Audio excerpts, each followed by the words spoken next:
Usually it helps if I turn on my mic, doesn't it? I apologize for any amounts of, It's called the medium sketch. The medium sketch? Yeah, it wasn't rare, and it certainly wasn't well done. I apologize for any amounts of, distraction I might be exhibiting. I do also have, Krendor's Blood Bowl game on in the background. Ooh, that actually does get hot, doesn't it? Why am I surprised? My electric kettle gets hot. Anyway. Make sure I got a nice hot drink for the throat.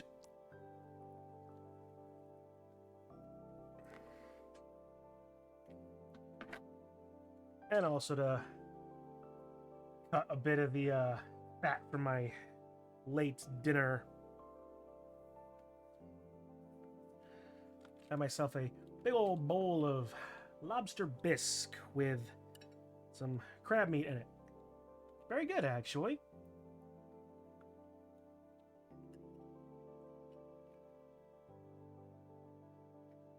I also have a tub of Chex Mix. Alright. Alright. Well then, let us see... Where were we? Last time... An arcade. And then a weakest being sick. Followed then by the wedding of the century with the monarch and the fantastic marriage of Dino the Monarch and Dino Doctor Girlfriend. And getting some oddly good advice from that character. Or at the very least... At the very least, unfiltered, heartfelt advice, if not good. Alright, well, let's see. And slowly coming to terms with our feelings for the wheelchair-bound baryonyx? The Gator Girl.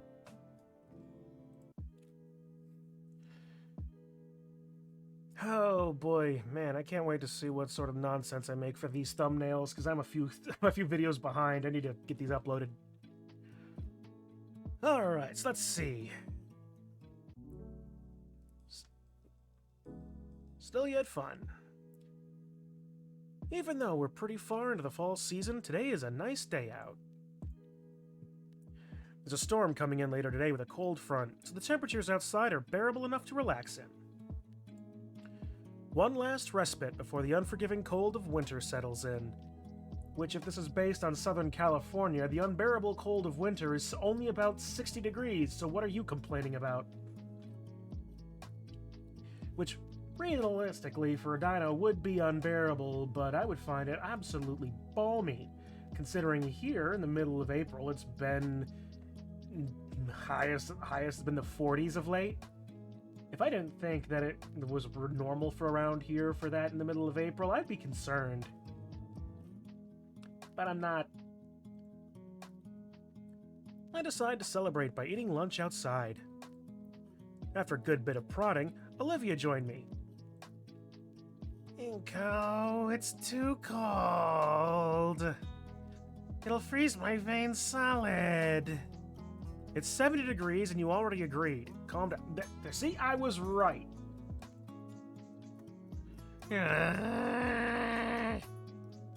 We step out in the chilled air. She pulls the drawstrings of her hoodie taut, yanking it shut again. That's...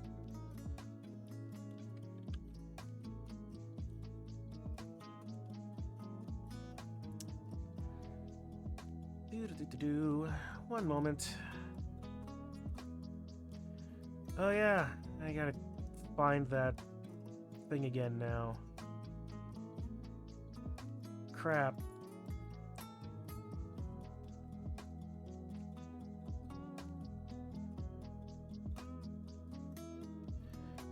Well, this is gonna be fun.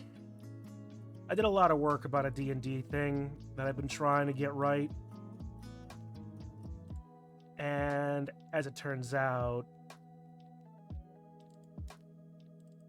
there it is. A lot of the quick files on my thing have been changed, so my usual thing for saving thumbnail photo pictures has been removed, so I had to find that again. Continuing. When I try moving her along, she starts dragging her tail on the ground. You're secretly enjoying this, aren't you? That hoodie isn't hiding your silly little grin. There's a table by the edge of the yard that looks pretty good. Now it's just the two of us. We can make it if we try, just the two of us.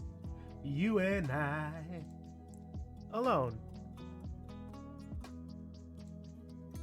Sitting at a picnic table in complete silence. Ingenious one-liners throw through my head like a slam poetry champion, yet I can't work up the will to say anything about the wedding to her.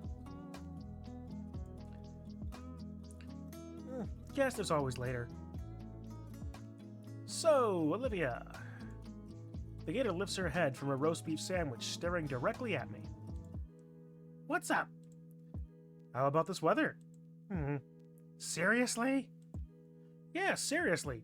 I'm not used to coastal towns, so this is a nice change of pace. Well, it's pretty chilly. Part of why we're the only ones out here. It is pretty empty out here today.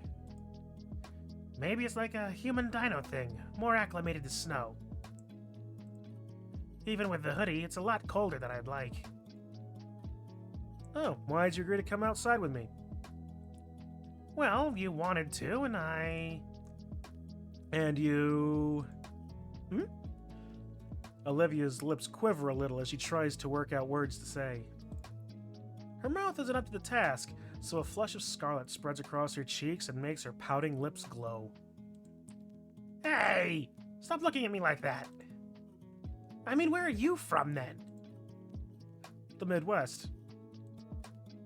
The Midwest? Only loons come from the Midwest. Hey, I resemble that remark. I might be from upstate New York, but seriously, this is about as flyover as anything in Kansas. And just about as much corn and cows, too, might I add. Oh, come on, that's not true. Alright, what was it like then? A lot of empty promises, nothing worth talking about. What was St. Hamlin like before I showed up? Oh, horrible. Everybody here sucked. Well, they still do, I guess, but seriously, most of the faculty had a stick up their ass, and the student body was holding on for dear life. Well, Prockling certainly isn't doing much to embetter that. I'd do anything to get out of this place, if I gotta take you and Damien with me.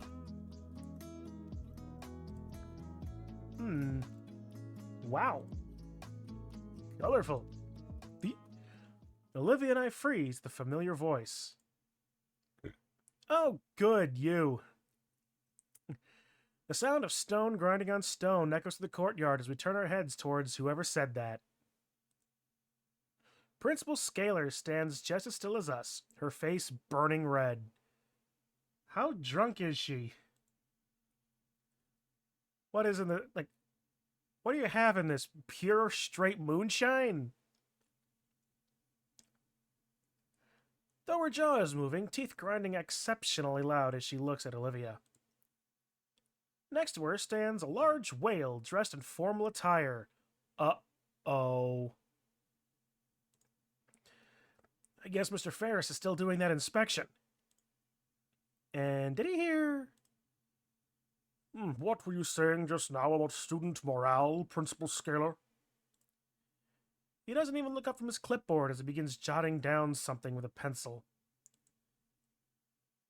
I said had. Ever since Principal Scalar took over as our principal, things have gotten better. Ah, I get it now. Scalar's Delmar. If you want that story, you'll have to pry it out of my cold. Not right now. I'm more than willing to expatiate on that. Fuck, I will bore you to tears with my absolute hatred of Delmar. But not right now. Olivia's words do little to make Scalar's face lessen in both color intensity and heat. Yeah, I have to say, this school's way better than my old one by at least a country mile. So, Mr. Inko, would you say that your time in St. Hammond since your transfer has been both fruitful and comfortable? I mean, compared to my old school, I've met good friends, I've had excellent teachers and classes, and I've had all around a good time. Also, the cafeteria food is great here. It actually tastes like food and not microwave reheated gruel. Mr. Ferris gives me a nod and writes something else in his notepad before turning to face Olivia. What about you, Miss Olivia Halford, was it? Got any more comments regarding St. Hammond? Do be honest, if you please. Olivia shoots me a quick glance before taking a deep breath. Well, the school needs more handicap access ramps. Also, the elevator in the main building is busted. Sometimes it gets stuck for a few minutes. Also, our PE teacher steals hats from the students and hoards them in the equipment shed. I can almost feel the heat emanating from Principal Scalar's face as soon as Olivia finishes lodging her complaints. Wouldn't want to be around her after Ferris's visit is over. For his part, Mr. Ferris only nods and writes down more on his clipboard before turning back to face Scalar, who does her best to turn her grimace into some kind of smile. Seems like there are some issues left over from the previous administration. Are you already taking care of correcting the issues Miss Halford has pointed out? Principal Scalar nervously clears her throat. I've already sent in a request to the district to have the elevator looked at by a technician. Mr. Ferris nods and writes something else in his clipboard before clicking his pen and stuffing it into his front suit pocket. I'll have to talk to the superintendent about that request next time I'm at the office. What about this PE teacher Miss Olivia mentions? Oh, Mr. Coach Solly. Ferris raises an eyebrow. It's his legal name. I know. He checks the page, then sighs a bit. Right. Ferris turns to face me. Oh, that's enough about St. Hammond for the time being. Mr. Inko, how would you say things are going for you, not just as a student, but also as a growing adult? This school has really helped me learn a lot, sir. I respect the efforts of the students and faculty alike for their efforts in making me feel welcome. It's much more refined than my old school, at least. Wow, you might as well ask him for a letter of recommendation already. Huh? That's not what I was doing, Olivia. Olivia doesn't even respond to me, instead laughing quietly to herself. I'll keep that in mind. Leviathan finishes jotting down something on his clipboard, finally turning to Principal Scalar. I think I have everything I need for the time being. So, Mr. Ferris, why don't we adjourn to the faculty lounge? Of course. We can go over your future budgetary plans over a nice cup of coffee. The inspector turns away, Principal Scalar lagging behind him with a look of pure misery on her face. I wish he'd done this our freshman year. With a huff and frown, Olivia stabs at her lunch tray, treating her Caesar salad like a voodoo doll. Well, look on the bright side. She levels her silver eyes on me, but remains focused on treating her salad like its namesake. A two brute? Crouton? I'll see myself out. It's senior year, and we're about halfway through. So we only have to put up with this place for a couple more months. She lances the largest piece of chicken, twisting her spork roughly. And Then what? Then what? I guess, huh. I don't really have any concrete plans for after school. What do you mean? You mentioned all that stuff about making a name for yourself? I mean, yeah, when I first got here, that was the goal. But honestly, I haven't considered what I was going to do to get there. It's my turn to toy with my meal. You? I plan on getting an art degree. Whoa, really? Online, of course. Oh. Not like I have any other options. The only time I'm worth anything is when there's a brush in my hand. Only classes I'm really passing, too. I nod my head in understanding, but... She's talking about her future, but it sounds more like resignation than a declaration. At least I have something, even if the path to my goal is vague. The morose mood leaves me at a loss for words. Damn it, I was actually hoping to use this time to... I don't know. I wanted to talk to Olivia and, ask her something. Or something like that. Yeah, stupid Mr. Ferris and his workplace politics, dampening the mood. The air between us is awkward as we pick at our lunch, and even after the bell rings and we're forced to finish eating, it's still weird. Even when I ask if Olivia would like a push to history, she just remains silent in thought.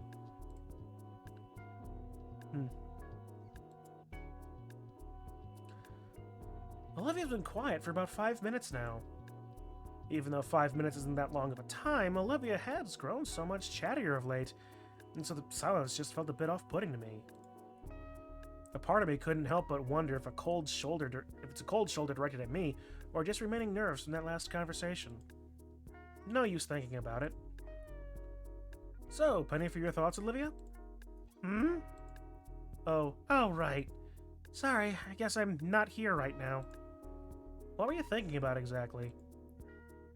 Olivia lets out a sigh and turns her head upwards so that her eyes meet mine. I really got to thinking about what we were talking about earlier. Now it seems like neither of us knows what we'll be exactly doing after school's over. To be fair, I didn't. And look at me now! 20 years later after high school.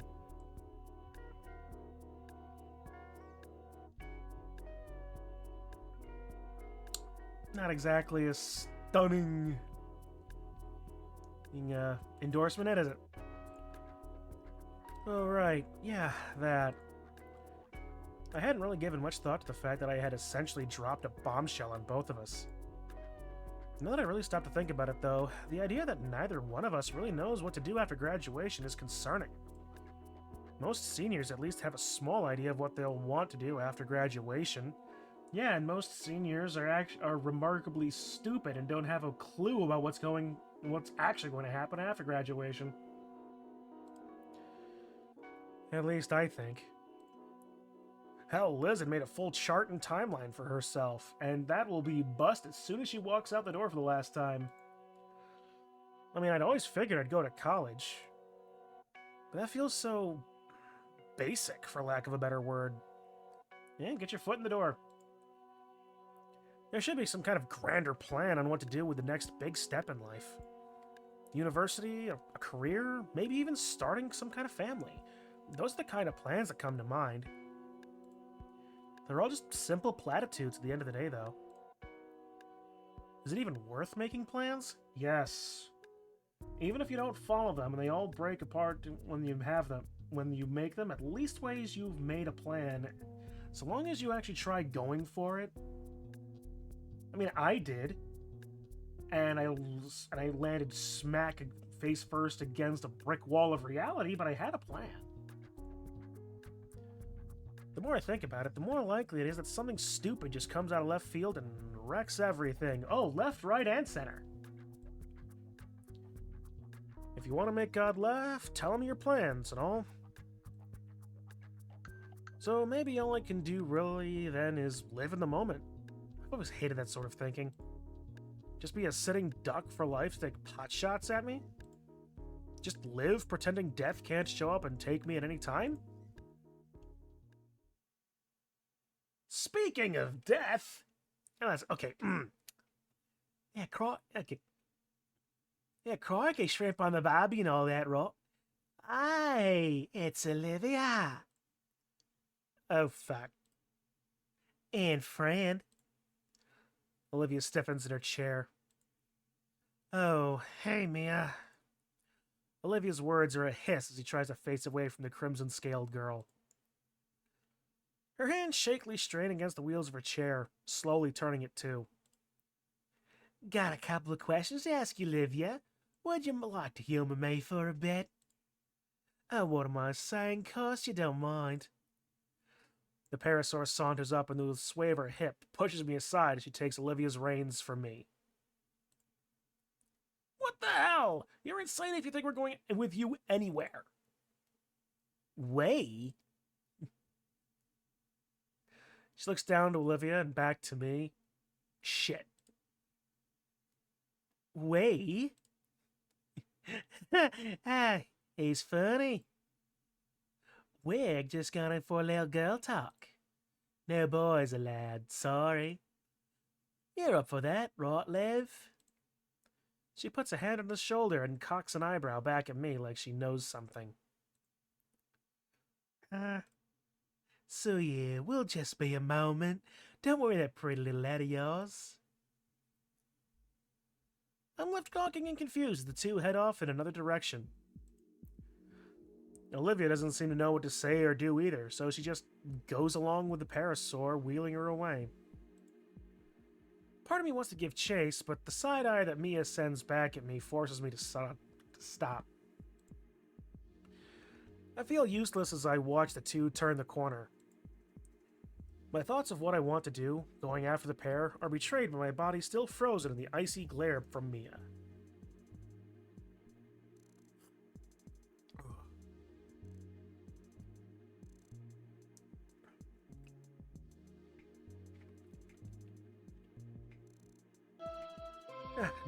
Oh, ding dong. Oh, damn it. I'll just get to class and ask what all this was about later. By the time I get to Prockling's history class, I'm half expecting to find Olivia already waiting for me, some kind of remark primed and ready to be spoken to me. But instead, she isn't there. Uh-oh. Oh, hang on. Hang on.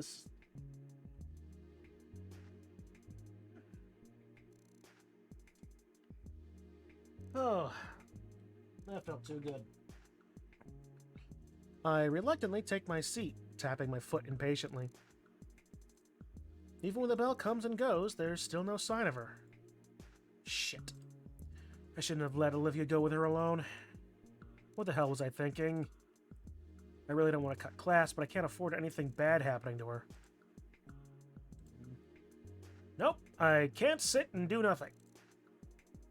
I shoot my hand up into the air, causing Miss Prockling to pause mid-lecture. Yes, Mr. Nito? Miss Prockling, can I be excused? Why? Class barely started a few minutes ago. Because I... shat myself. I'm halfway out the door already. Yeah. Where did they go? There's not a soul to be found anywhere. If I were a bitch, where would I harass somebody in secret? Shoot, whatever's between them, I hope it isn't turning physical. I mean, she wouldn't, would she? My hands clench tighter and tighter as I focus on walking faster. Finally, something snaps me out of my trance, the faint sound of squeaking metal. I've heard that sound before. I turn toward the source, just beyond the door of a nearby classroom. Judging by the paraphernalia covering the door, I think this is the algebra room. I grab the handle and haphazardly throw the door open, praying that I'm not about to rudely interrupt a teacher for the second time today. Looks like shit how I should be happy it's done. Two heads turn to me in a mix of anger and surprise. And they're the heads of the girls I was looking for. It looks like a sudden three-way standoff. Wow, wow, wow. I was definitely not intended to be a factor in whatever this is. I really should have thought about that before barging in. Thank Raptor Jesus she's okay. What the fuck are you doing here? I should ask you two the same question. Oh my god. Look, Baldy, now's not the time. Don't talk to him like that. Yeah, or what? I told you not to be followed. You were there when we left. He just heard you screaming like a maniac. I've been forgotten already. Hey! Why are you two in an empty classroom yelling at each other? The two fall deafeningly silent, unwilling or unable to speak. I notice a piece of paper in Mia's hand. It looks like something's drawn on it. The style is different, but it's unmistakably one of Olivia's works. Mia, why do you have her drawing? The parasaur stops blinking for a few seconds before shoving the paper in her jacket. Before I can question it any further, Olivia speaks up. Inko, why did you come here? You seem like you were in trouble? How touching. Well, we're all in trouble now. We? Yeah, dumbass. I don't have time for this. Hot Wheels, fill him in. What's the big issue? Olivia claws at her armrests again. She looks ready to cry. Aye, where'd all your vicious bravado go? Are you afraid to tell him? Afraid of what he'll think? Shut up! Precious. Fine, I'll say it. Mia turns to me with a malicious grin. I know about what this prick did during the yearbook art contest. Now, ordinarily I wouldn't give two shits, but then it hit me. Holy shit, she can't just get away with it, she can just get away with it. Now how crazy is that? She pauses, goading me to say otherwise, but I bite my tongue. Like a shark smelling blood, she starts to circle me, continuing her taunts. Then one thing leads to another. Now we're helping each other out. After all, if the school found out, it'd leave a permanent mark on her unemployable ass. What? Yours too, probably, since you're involved and all. My teeth creak painfully from my clenched jaw, yet the blood drained from my face. I'm talking about her records, you mouth breather. Art's a big break, right? Skipping the whole rigmarole. Gist of it's simple.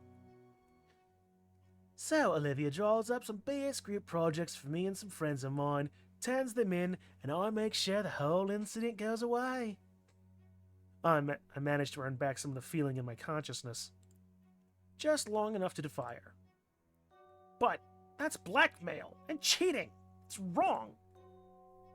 Oh my god, that's fucking precious. Oh, excuse me. Mia blinks a few times before turning to look at Olivia, then back to me, and then back to Olivia. What, you're disappointed in her now? I'll bet you made her pinky swear she would never do anything like that again. She leans closer to me, faux whispering. Well, sorry to break the news, Inko, but your friend here is a liar. Don't listen, I wouldn't be. She was threatening me. Threatening? Honey, if we were swapped, you'd see my ass hang. All I'm doing is making things better for the both of us. Not my fault you tried to get away with cheating. You'd think a cripple like you would have more shame than that. I watch Olivia's eyes start twitching. Mia's really starting to get to her. I can't let her keep talking to her like that. Mia, just stop it, okay? She really doesn't need this right now. Can't you both just walk away and pretend this never happened? Ah, shit, Inko, you're good.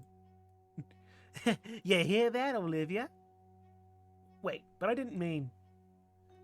Olivia's staring at me with a look of betrayal that threatens to tear my heart in two. God damn it, why can't I stop talking for once? Mia waves me off, turning to face her target once more. Oh, I bet you'd love to walk away from this, but things just don't work out that way, do they? Oh, that's why you didn't want Enko knowing you're still a dirty cheater. Shut up! Oh, relax, it's not a big deal. No, I'm sick of this. You already admitted it, art's my big break. You're only doing this because art is all I have. Your record is fucked. You lose nothing if we get caught. It's Tuesday for you. But me, it's all I have. You're embarrassing yourself. You know I can't lift or run or carry or dance or fucking anything, and you do on a daily basis without even thinking about it. I can't ever do anything else because of these fucking legs, this fucking chair. Why can't any of you just leave me alone? I just want to draw, for God's sakes. Well, that was different. Yep, lousy, but different. How's it going, Kitsu? Mia rolls her eyes and takes a step closer to Olivia. That's a nice outburst and all, sweetie, but I really thought you were smarter than this. Olivia wipes away at her eyes with her sleeve. What? Mia takes another step forward. I can, bag. Would I really go through the trouble of making you do this junk for middling grades? If your work were crap, you wouldn't have a record to hold over you. Everyone knows you're the best artist in this place. You're just a retard about it. Olivia's mouth hangs open, but no words comes out. You're the kind of idiot to let this sort of comment get to you, so let me be the first to say, congratulations, Olivia. You have a fan. Anyways, Enko. Oh, crap. Distractions aside, you're in on it now, too. You don't want Olivia to starve now, would you? Her words, not mine. Say a damn word about any of this, and she's doomed. Do you understand me? Try to muster up words of defiance, but just past Mia's stare of death, I spot Olivia's horrified expression. Hello, Baldy. I'm waiting for your answer, Skinny. I honestly don't know what to do or say in this situation. No. Excuse me? Let me think this over with Olivia. Think this over? You dense or something? This is a simple yes or no question. You can't seriously frickin'... Mia pinches the bridge of her snoot and lets out a tired sigh. Fine. The two of yous talk it over and reach some kind of resolution. But that don't change the fact of what I said earlier, Enko. Don't say I didn't do nothing nice. But think carefully, amigo. You both got a hell of a lot more to lose than I do. Mia only gives me and Olivia one final glance before unceremoniously leaving the room. It takes me a bit to recover my thoughts. I never thought Mia would go this far. Imagine how the Star Wars movies would have been like if Emperor Palpatine slipped up and told the clones to activate Order 65 instead of 66. Ah.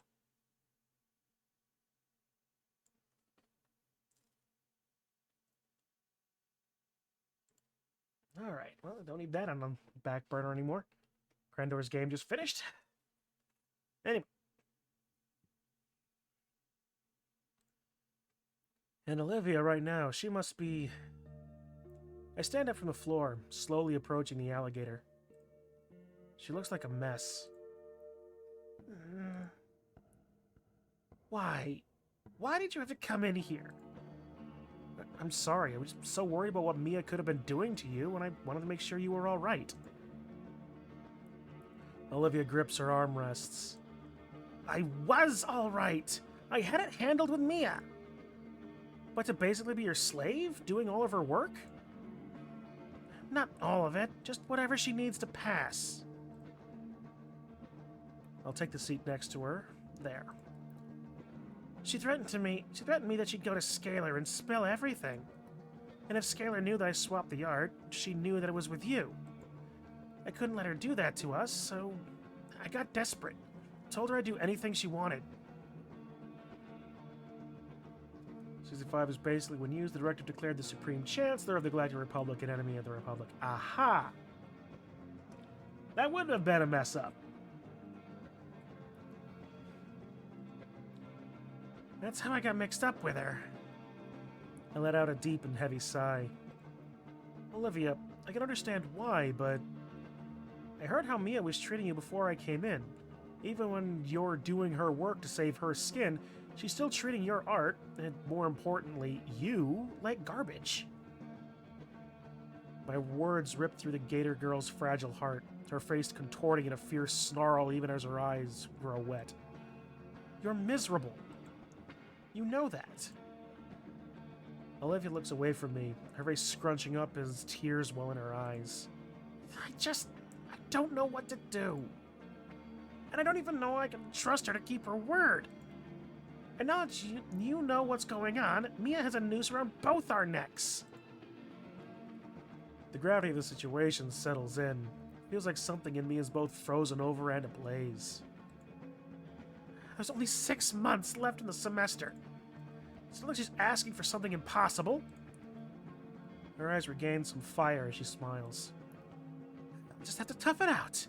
Keep making art to shut her up until this whole stupid thing can blow over. She's been going through this for so long, and she's still... That's just... I'm out of options, and so is she. And it's blurt out the first thing that comes to mind. Why not tell Scalar what Mia's making you do? Scalar? Are you out of your mind? You saw how she handles things around here, especially with that auditor breathing down her neck. I'm trying to avoid getting caught. Right. Okay. Iatakan? For a split second, I can see her mask crack, her real worry evident in those silver eyes shaking. No! Olivia makes a show of clearing her throat. Mr. Iatakan doesn't need to hear this either. You know he'd be able to. I can do this on my own! Her balled-up fists quake wildly after they slam into her armrests, and the Gator girl does her best to hide her wince. I really could have done a better job with choosing some of these characters a little bit less throat.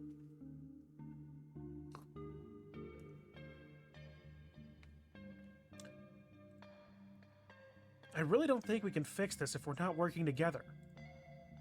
There's nothing to fix. I told you I have it under control. Just please, Inko, I need you to trust me on this. Don't ruin this for me. I do trust you. Her voice is softening as she's been fully drained now. I can handle it, I told you. Her fists unfurl and continue shaking. I take one of her hands, ignoring her indignant sputters as I delicately cradle it in my palm. Her protests die down into a pained whine when my thumb ever so slightly presses down on a joint. All this time, you've been doing your best, Olivia. My soft words drown an even softer breath from her. Mia's had me drawing for her group almost daily. It must hurt a lot after so long. Maybe it does. But it's nothing I can't work through. Why can't you trust me to help then? It's not that I don't trust you, Inko. It's that I did trust everyone else. So please, stop asking about fixing me. I'm not trying to fix you, I'm trying to help you. Or fixing things, I mean. Is that what this is about? Olivia's burning out at this point. She's already hurt badly. I can feel her hand still shaking. It's beyond the point that either of us can alone handle. I let go of Olivia's hand, watching as she takes back her hand and settles it against her chest. I hook a nearby chair leg with my foot and drag the seat closer. What about the chair you were just sitting in? Close enough that I can sit down right next to the baryonyx. Inko? I find that being next to her like this makes it easier for what I'm about to say. Breathe in, breathe out. Meeting your eyes once again, I speak my honest thoughts. Mr. Iatakan can help Olivia. Her teeth grind together as though contemplating mauling my face off. Please, hear me out. I want to trust you, Inko, but I'm just scared that Iatakan will hate me forever for this. He's the only one that's ever made me feel like my art is worth something. I can't lose him. Look, we can get you out of this. Of course Iatakan will understand, even go to bat for you. And if you're the one to speak up, it means you're the one getting back at Mia. She won't have any power over you. I can't just give it all up like this. How can I trust you with my entire future? You have nothing to lose. I have everything. Can you trust Iatakan? Will he really just let that happen? Mia has no reason to not throw you under the bus. Does he? Of course not! Mr. Iatakan is... He's the only teacher that's never given up on me. I'm here with you too. You're not alone, Olivia. But you do need to accept our help. Please. Olivia looks me in the eyes for a few seconds before sharply snapping her face downward. Her body then begins to quiver, almost as if she trembles with a mixture of cold and fear. Olivia. Get up from my chair and reach out to grasp her shoulder and try to comfort her somewhat. It's okay. I'm here for you. Olivia's shaking lessens, giving me hope that my words were starting to reach her. But not 2 seconds after those thoughts crossed through my mind, Olivia's shaking resumes once again. The shaking's followed by sniffling, at which point I notice tears rolling down Olivia's snout and falling right into her lap. Before I can finish my words, Olivia lunges forward and wraps her arms around my abdomen, bringing me forward and burying her face into my stomach. At which point she begins to let out what I can only describe as a pain-filled wail. How am I? I'm doing pretty good. I will be honest, I forgot today was Thursday, so I had to blitz through work a bit fast, but... yeah, I've been doing okay.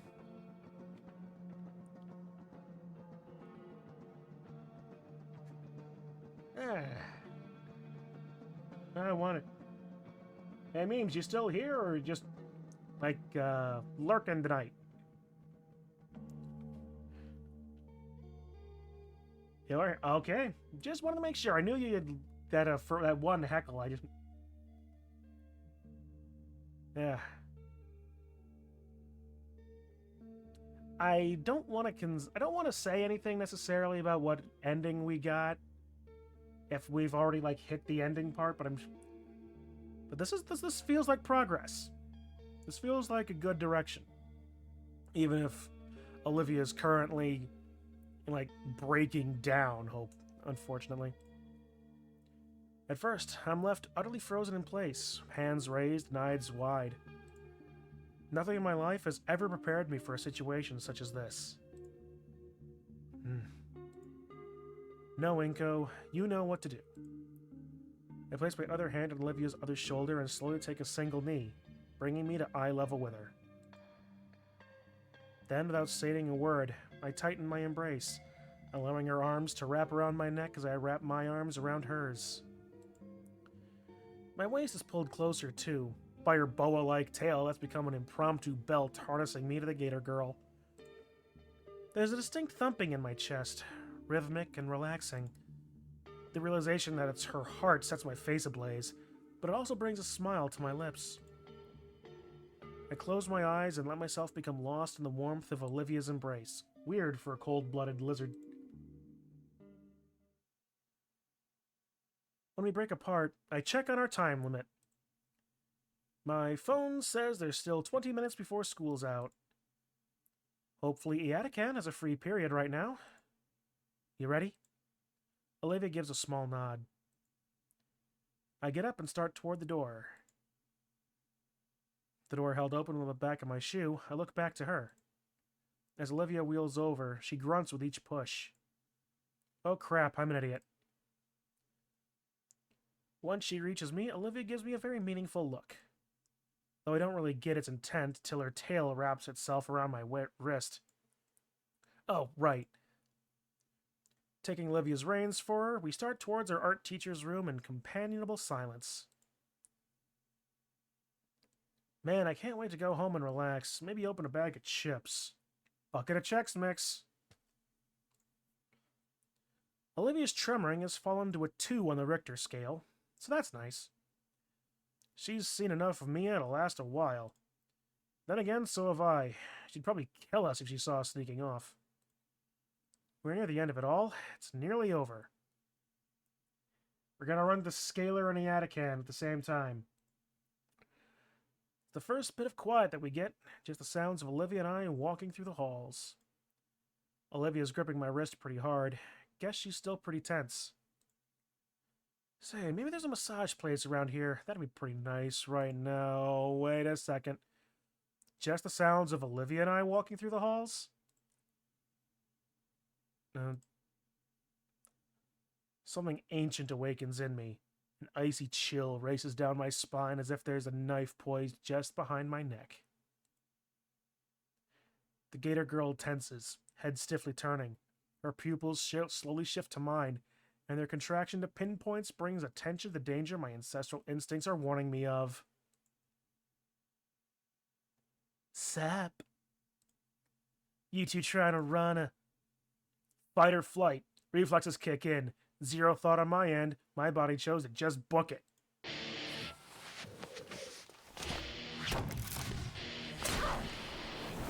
Why do we always come here? Oh, glitter. It's like a kind of torture to have to watch the show.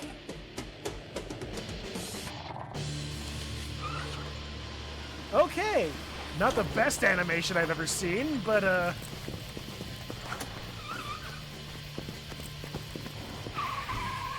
and we're stuck.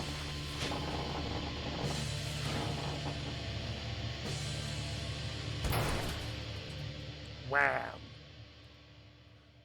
For a moment, I wonder if the deafening noise of the metal doors being hit is from Mia punching it in rage, or accidentally slamming into it chasing after us. When I catch you, I will eviscerate you and every last thing you love! The elevator finally begins its descent downwards. I exhale deeply. Olivia gasps for breath.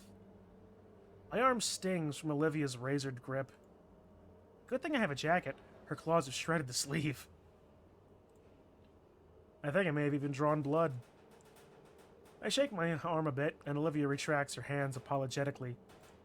Sorry. Oh God, are you okay? No, I'm not.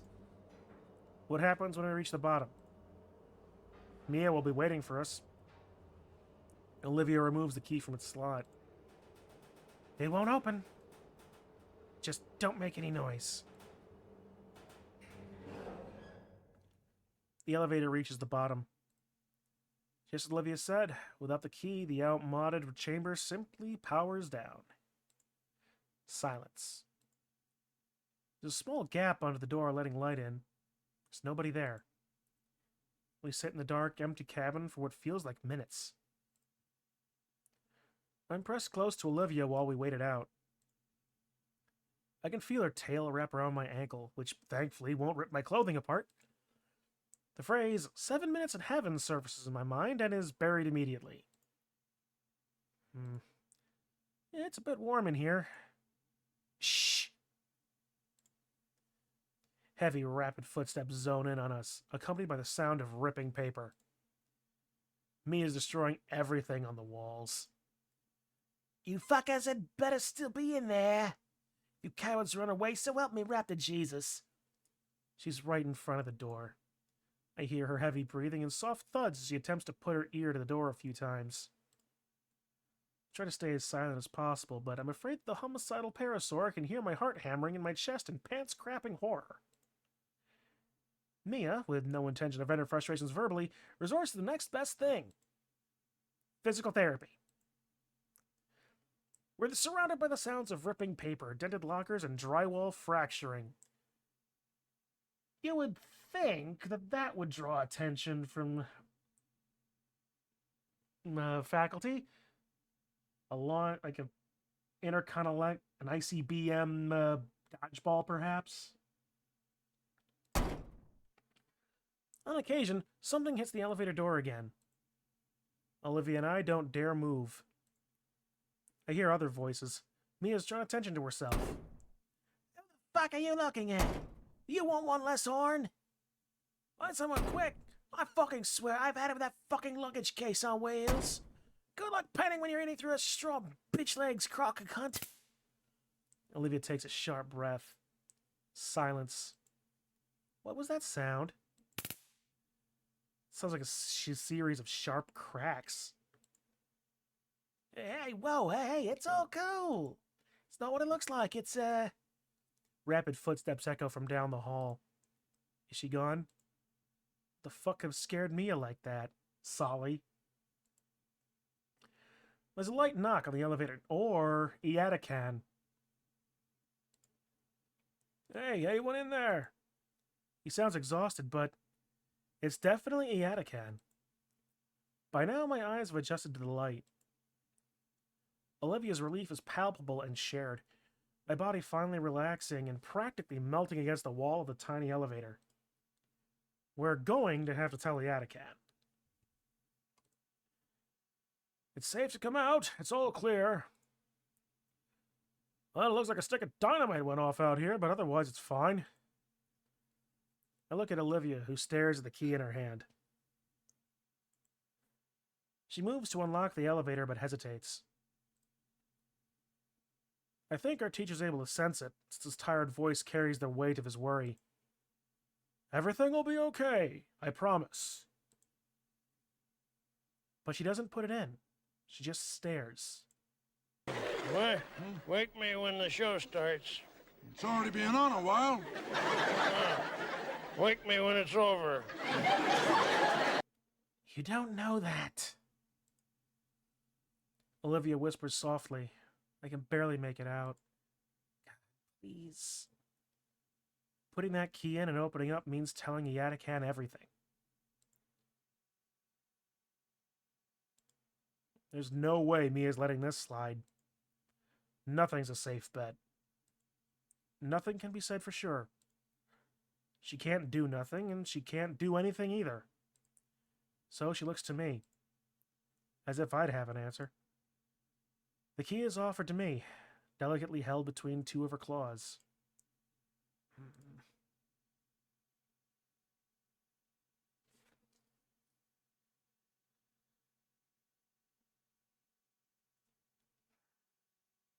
We promised to have her back, not do things for her.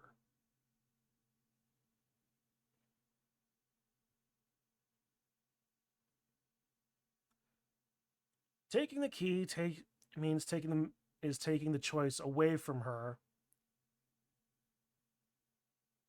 Not taking the key is forcing her to trust be outside of herself.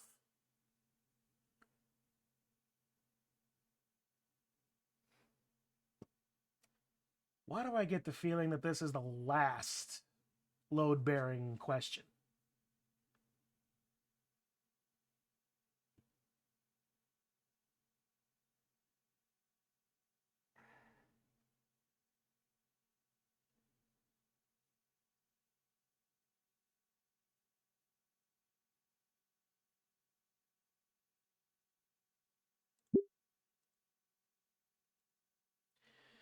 I don't intend to scum this, but I'm just making sure.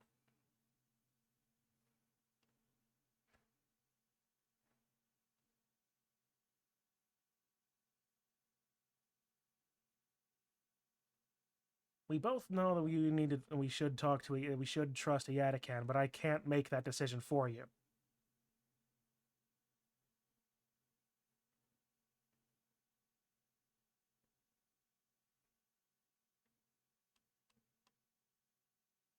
I now realize television has one major advantage over a live stage show. Oh, what's that? A television you can turn off. Ah, yes, yeah. Why don't you just turn the television off in this case, why don't you?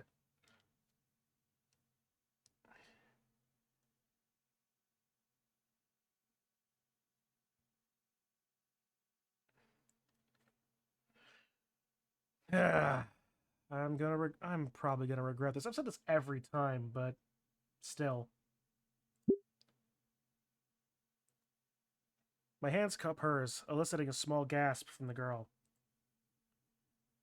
Even with the darkened lenses in my shades, I can make out her moon-silver eyes filled with all the worries of this past month.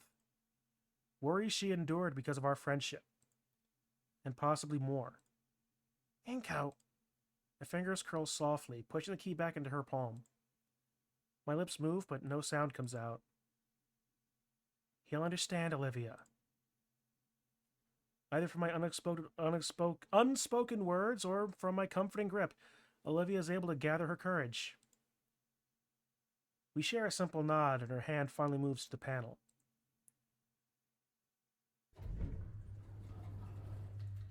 With the key inserted and twisted, the dark room shudders briefly before the metal door finally starts to slide open. We're greeted by the sight of our teacher, looking very haggard, his brow slick with sweat and holding some strange black rod.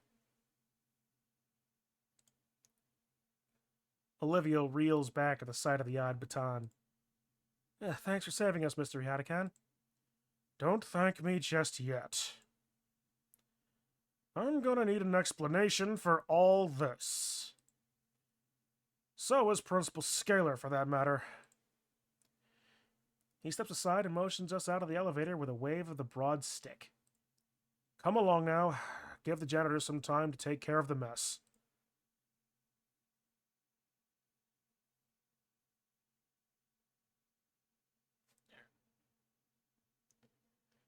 Sorry, but don't mind me. Just need to deal with something really quick. Holy shit, it looks like Mia tried to destroy everything within her reach in the hallway. On the ceiling, a pipe is leaking water intended for fountains and toilets. Damn. A group of dinos in overalls round the corner, looking absolutely pissed. Our teacher waves at them and begins escorting us to his room. All the adrenaline has faded now, and I can feel the acute pain in my arm. Olivia's hand reaches back, behind her head to the arm she had grabbed, and her fingers delicately loop around the spot.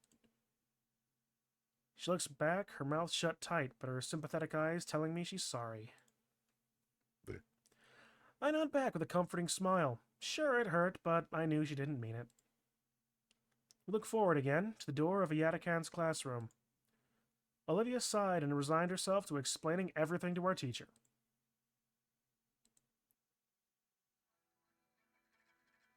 Olivia looked ready to collapse. She had taken the better part of an hour explaining Mita's extortion in full detail to Mr. Yatakan. I grab Olivia's canteen and hand it to her. It's actually a good point. Maybe we should add a hydrate emote or something.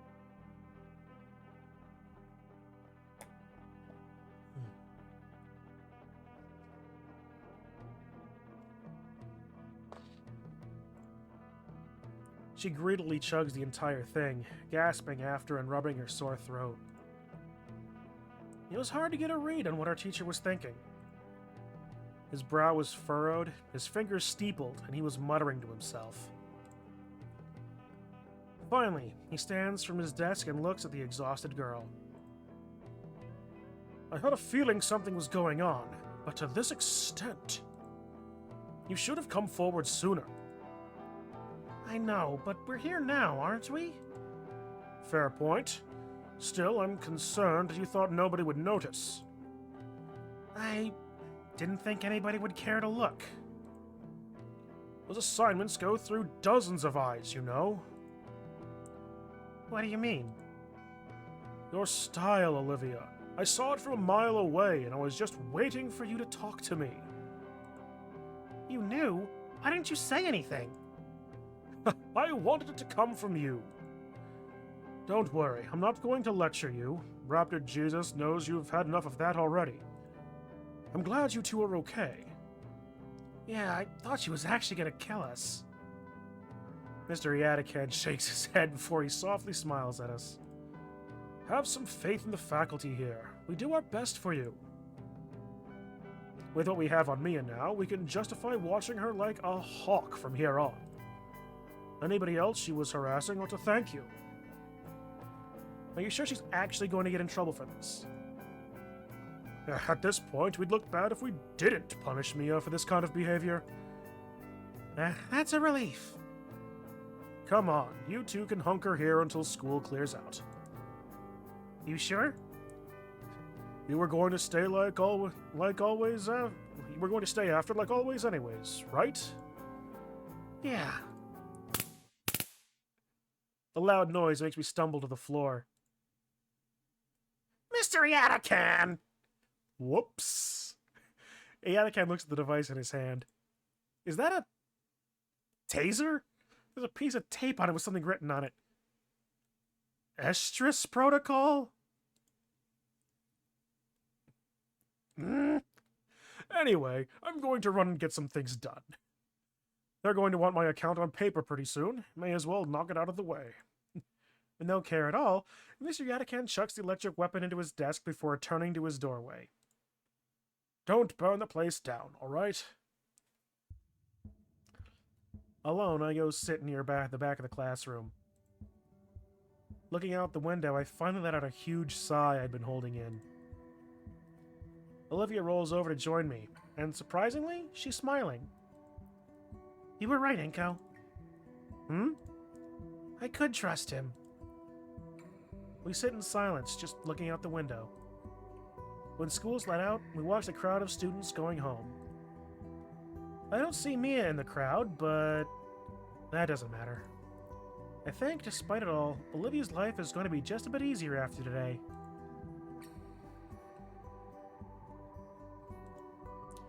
While students trickle out of the school, Olivia took the chance to unwind. I figured it'd be best to let her rest, as I saw her drooping eyelids finally shut. She looked cute, just napping idly in her wheelchair. Except for the weird bellowing. It was like a snore, except I could feel it vibrating through the floor. With the clouds hiding the sun and the classroom's lights turned off, I could do with some shut-eye too. But I can't bring my eyes closed. Instead, I look out the window. The layer of clouds overhead steadily grows more dense, casting a darker shade on everything. Light raindrops prick against the glass. Crap, I really should have brought my umbrella. As a few minutes go by, they roll in closer and closer, blocking out the sunlight. If Olivia were awake, she'd think this was pretty neat. Get your camera! I look back to her. Maybe I could nap too. Just a little. What was... oh. My arms are drawn upward to the heavy clouds in the sky. In moments, the glass of the window was assailed by numerous heavy droplets of rain. Holy moly! The trees outside are billowing almost aggressively. Several small branches are stripped away in the torrential downpour. An umbrella wouldn't help with this. Huh? What? My phone's blaring an alarm. So is Olivia's. Instruction to shelter in place for several hours. Ooh. The classroom door is thrust open quickly. Mr. Yatakan is back, panting hard and clothes drenched. He takes a moment of surprise to compose himself as best he can. Sorry about that. The campus is doing a sweep of the campus right now. The faculty is doing a sweep of the campus right now. Yes, the campus is doing a sweep of the faculty. Apparently, there's a monsoon scare right now. Monsoon? Does that happen here? The Yatakan gestures to his drenched outfit and out the window as if to ask if Mia had clocked me in the head after all. Right. Are we going to be all right? Oh, of course. Schools are designated shelters for the worst disasters. If anything, you're safer here than at home. But the hallway outside is open, isn't it? I just finished putting the cover up. A cover? Just keep close to the wall, yeah? Now, what do we do now?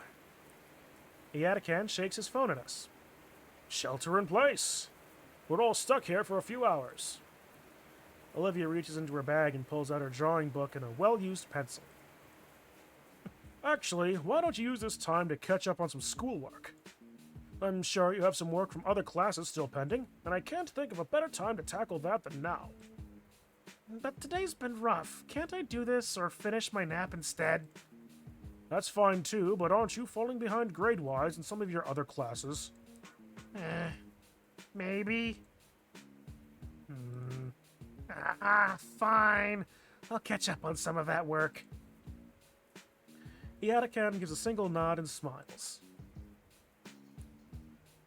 Olivia puts away her drawing materials and instead pulls out her bulky mathematics books, which she sets on the table in more force than necessary, followed by her notebook. With some hesitation on her part, Olivia sets herself to work. Meanwhile, I bring myself closer to her in case she wants some help with the work.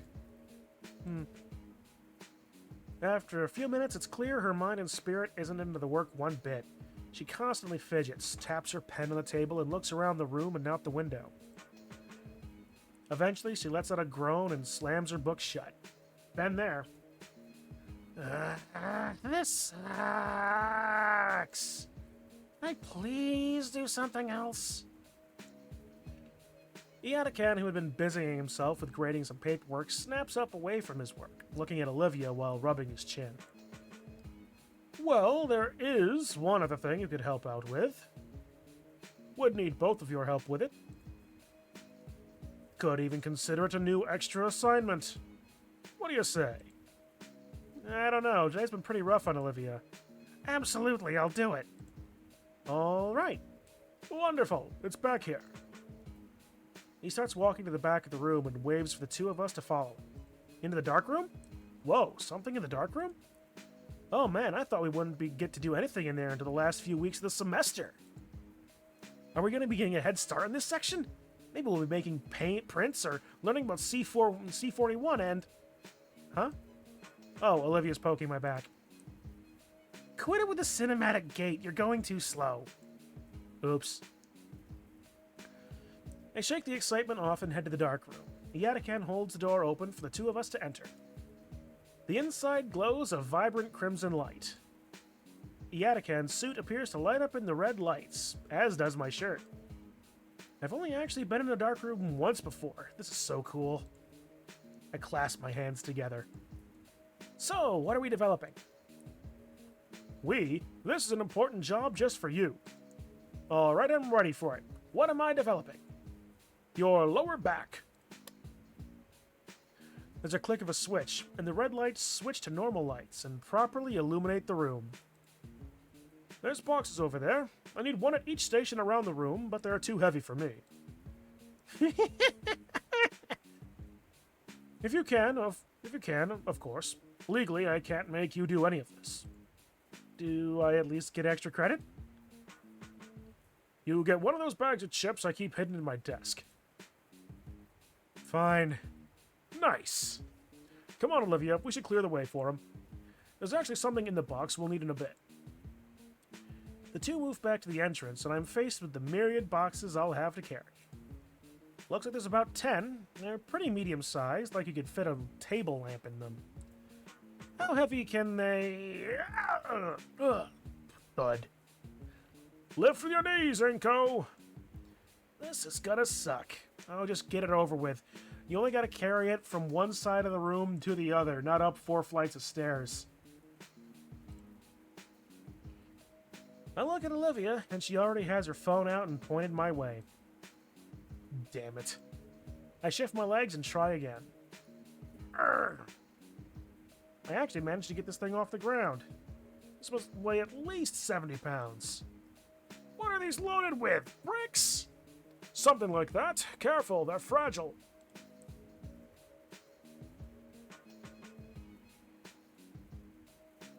Old printing glass? Finally, I get the last box in its place. I pick a chair and collapse in a heap. My muscles are on fire. Though, to be honest, I don't know if I could have done all that at the beginning of the year. I guess I'm getting stronger. Iadakan walks back into the darkroom with a small black toolbox. Oh, good, you're done. Come on out and take a breather. That looked tough. I'd rather stay here. Olivia shows up in the doorway behind Iadakan.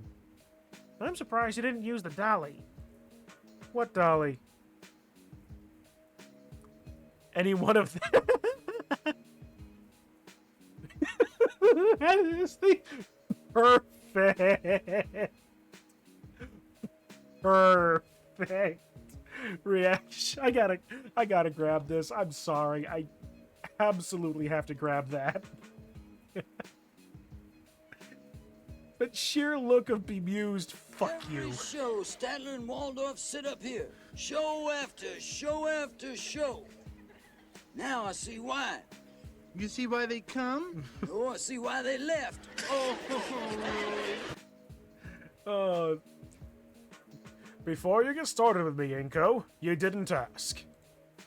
For the love of, I hate you. That's the spirit. Olivia stifles her laugh into a snickering snort fest. Your mood will improve when you see just what you've been carrying. Oh? He grabs a box cutter from the shelf and slices with the top one open. Our teacher pulls out what looks like a large overhead lamp from the box. Oh, sweet! So that means that you'll be making your own prints for midterms. That sounds awesome! Oh man, I can't wait to... But before any of that, these need to be assembled. The rest of the parts are taken from the first box and set down meticulously. Olivia's gotten curious as she rolled up to the station and handling one of the funny-looking pieces. Anywho, here you two go. Wait, two? Yes, two. Don't think I didn't notice you watching Inko so much. The stammered denial from Olivia does nothing to wipe the cheeky grin from our teacher's face. But what about you, Mr. Iadakan? I'll be right back. He makes his way to the door again. Get started without me. I need to go fetch some things. Before either Olivia or I can speak up, he's left the room. Olivia already has a toolbox open on her lap. Right then. I grab the folded up instructions and lay it out, seeing the details of the bizarre device fully assembled. Okay, so... Thunk. Step 1. Hand me the next piece. Oh, did I scare you? Yes, you scared me. These things are heavy. What if you drop that on something? I didn't, though. But you could have. And I didn't. Olivia's tail reaches for some brackets, but I grab the limb before she can take them. Hold on, we gotta do these things right, or the enlarger might not work right. She retracts her tail from the table. You're no fun. It's just an oversized lamp. That's a gross oversimplification. You're a gross oversimplification. Iadakan's gonna make you use the one you break. Just means I can sketch more, right? Well, it'd mean you can't participate and learn about photography. Photography's your thing, so it really doesn't apply to me much, does it? Well, maybe. Maybe it's the case for you, but photography's my thing. It's the whole reason I took this class, after all. Oh, sorry. It's nothing.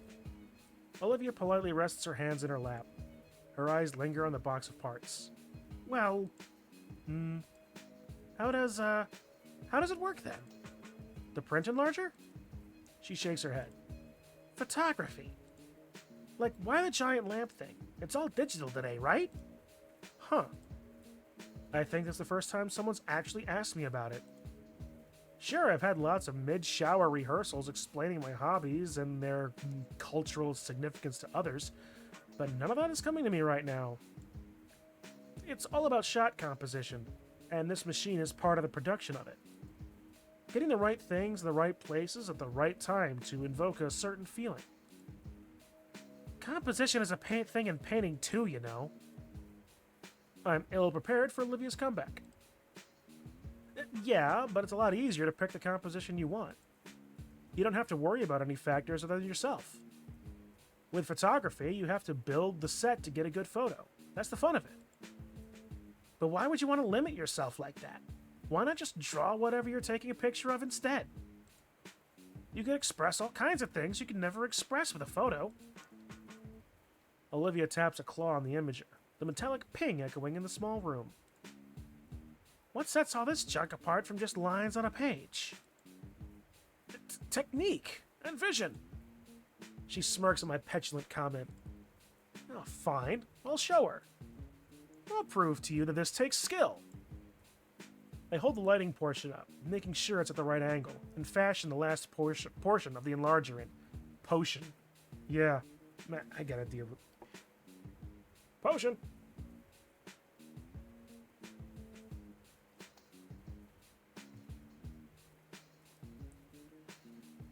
I plug the machine in and flip the switch, happy that it works right and lights up the entire base. Olivia looks at me with confusion as I move to the entrance of the room and flick the light switch, bathing the room in bright red light again. In bright red again. Oh, I was hoping for this. Going back to our workspace, I pull the developed negatives from my backpack and slot the slide I want into the carrier. And ta-da! The negative carrier in place in the machine, a blurry gray blob is projected onto the base. What? Give me a minute. I hold the manual under the light to the side of the blob, checking which knob is which, and slowly turn them. As the lens and billows shift, the Rorschach test transforms, gaining more definition until finally it becomes a spitting image of the school's front entrance. I can even do this. I take out the negative and place another atop it before slotting the carrier back in, while also increasing the strength of the light. The image displayed is now the entrance with a half-dozen semi-transparent students in front of it. What did you do? I overlapped another shot. The backgrounds are the same and doubled up, so I had to intensify the light, otherwise the entrance would be too dim. So? That would take me a few minutes to do, tops. It'd look a lot better, too. She smirks, but I think she's feigning her apathy this time. Her tail gives her away. It's a lot more technical, I guess, but I only knew how to do this kind of stuff from Mr. Iaticon's lectures about negatives. What else can you do with this thing? I don't know, but... What's that smell? Oh, shit! I pull out the negative carrier and wince at how hot it is. Crap, shit. Olivia's quick to rip the plug from the socket. With my sleeve, I open up the carrier and see I've managed to melt the two negatives together. Oh man, I was gonna use that. All that work and I go and mess it up trying to prove something. Olivia is never gonna let me live this down. The green gator girl lays a sympathetic hand on my shoulder to my surprise. Hey, shit happens. I've ruined a lot of paintings in the past too, you know. She takes the reels from the warm metal plate and holds them up to the red light, trying to see through them. And you've got more shots on this thing. But I liked those shots. Then go retake them. It's not that easy. Like, it has to be the exact same time and weather and... lighting? The abrupt darkness coincides with the vague ambient sound of the ventilation shuddering to a halt. The blackness is all-encompassing. I can't even see Olivia, who I know is right next to me. Inko! Her voice helps me confirm that we're still alive in some fashion. But there's a shakiness in her tone, which sends a tense rattle down my spine. Our breathing is the only noise. It's as if we'd been encapsulated in a void of nothingness. I'm still here. I know that. I plant my head down to brace her shout, feeling the still warm metal of the enlarger base. But, yeah, I guess the school lost power. I feel something cover my hand, and then squeeze. Painfully. Wow. Sorry. The pressure lessens, but she doesn't let go of my fingers. No, it's fine. There's a subtle shake in the scaly limb in my hand, But when I brush my thumb across it, the limb eases. Hey, stop that! Stop what? Just stop that thing you're doing with your hand. I shrug, and then want to slap my face when I realize she can't see that. All right. Standing here in the darkness of the dark room isn't getting us anywhere. We should go find... Wham! Olivia! Inco! My instincts kick in. I hop back to make space between us and the killer. I turn my back to them to become a defensive wall. I wrap my arms around Olivia's head to make sure she's 100% protected. Hey, it's me! It's Mr. Yatakan! It took a bit to find a flashlight, but with how this room is... I look up to the shining white pterodactyl pointing the flashlight at his own face. Oh. Get off me, you get! Oof. There should have been a sound effect for that one. Look, I'm not paying for you two to get frisky in the closet. That's what Trigham's class is for. You're not we're not frisk! Mr. Yatakan holds up a pale hand. His Gwyn? That's right. Gwyn, Lord of Sunlight / Cinder.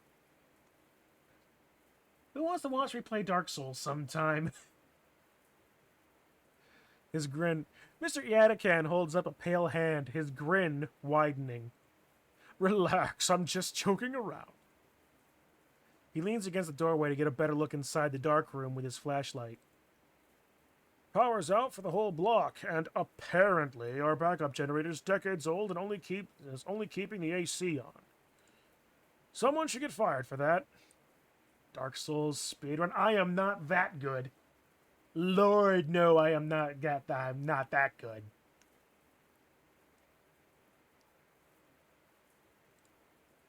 Come on, we can wait it out in the studio. Olivia follows me out into the main classroom as we trail slowly in Mr. Yatakan's wake. The slow sounds of his gait, it's a nice contrast to the rain lashing against the windows. Whoa, it really is coming down outside. Think it'll flood? It floods here? Sometimes. The ground floor classrooms used to have carpet, you know. I didn't. Yatakan starts pulling something out of his desk, but it's too dark to see what. Yeah, don't remind me. That junk's just sucked away half a year's funding. You ever tried teaching people about watercolors without the frickin' watercolors? It was ridiculous. I remember. You were the most upset. All right. He sets some tiny tea lights down on one of the desks and begins lighting them. Those little candles can be remarkably good. The tiny wicks are set alight with the tiniest of embers, providing the bare minimum of illumination for us to see. Won't those trigger the fire alarms? We should be fine. They're too small by themselves. What are those for? Been saving them for a rainy day. This is the part where I need, like, a drum, like a badum-tish button.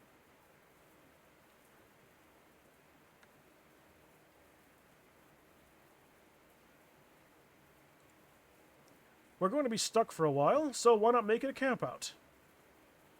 Camping. I like the sound of that. Won't we get in trouble, though? It'd be trespassing, right? It's either this, or trying to get home in the storm.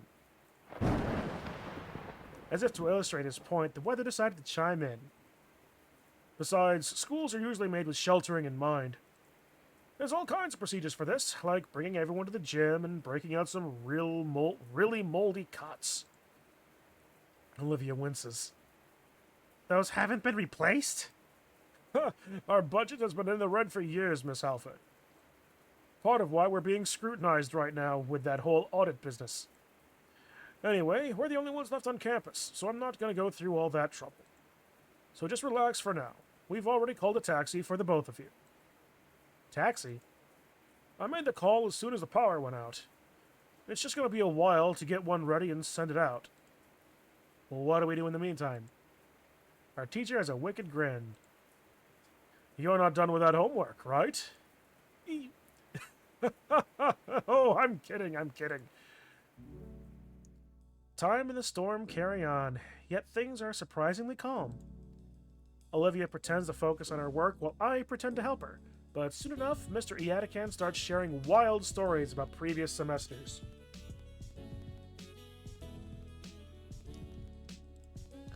You know, a few years back, somebody tried to take his hat right off his head. Let me tell you, I've never seen a shovel fly that fast. That sounds appropriately violent. Either way, Olivia slowly loosens the facade of productivity, and I join her not long after. You know, I still owe you for ruining your one coat last year. Oh, forget about it. I have dozens of them in my closet anyway. You too? The eerie ambience of the blackout is quickly overridden by our combined laughter. Eventually, we run out of things to say and just wait quietly in each other's company. Now, this is the part where you bring out the dice that you have in your bag and you start playing D&D. Iadican slumps downwards in his chair. Ugh, long day today. He glances out the window, still being assaulted by sheets of rainwater outside. Normally I'm home by now, resting. You two mind if I relax a little here? No, go ahead.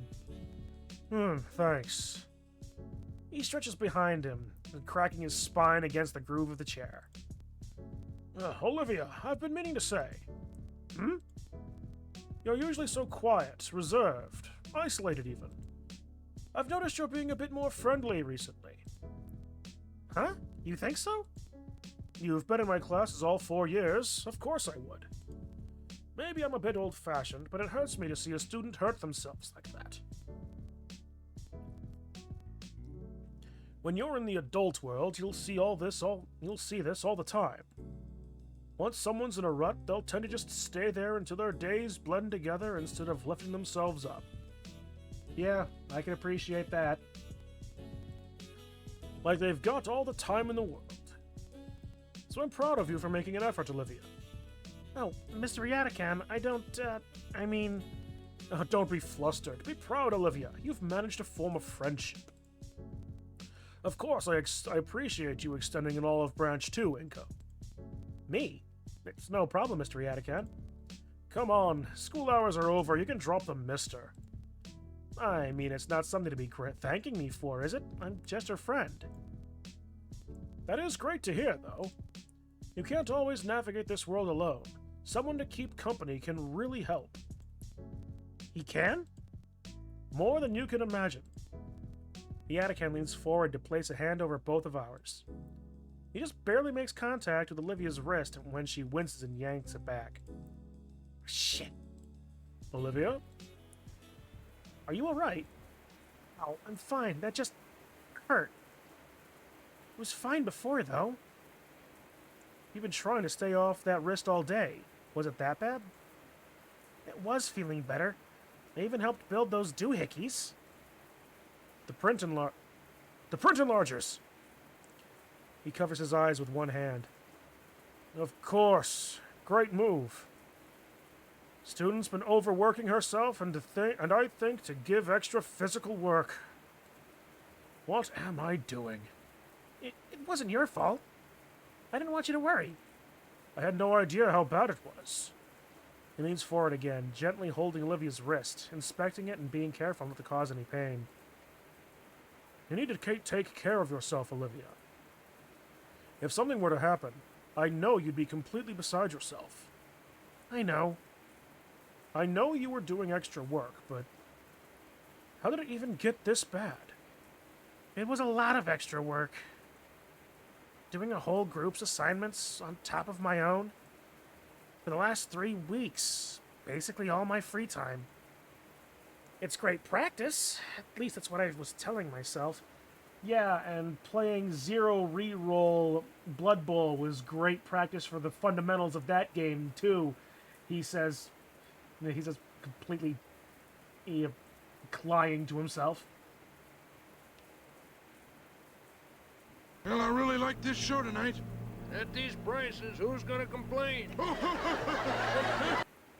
Olivia does her best to hide her wincing as a teacher tests her arm.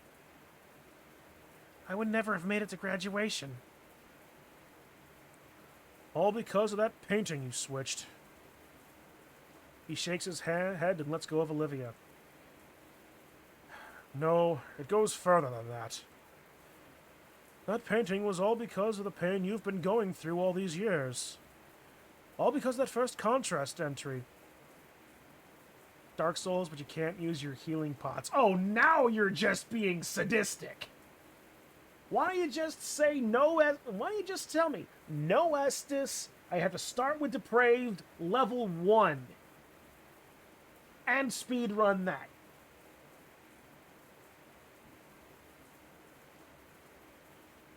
God damn it.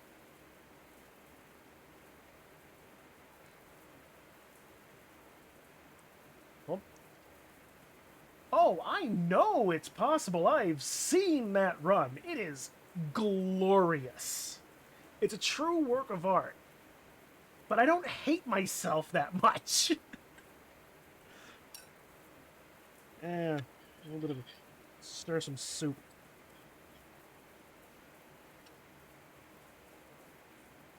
Because of the first contest entry, hanging in the gala. Your first venture into the art world, and it went how it did. Olivia looks down at her hand, stretching the fingers out and in, slowly, carefully. And it could be worse, broken sword run.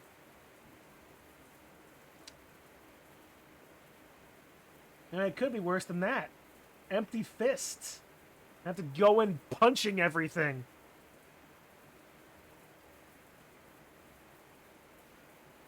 What do you think I am? Backlogs? I'm not Lemon.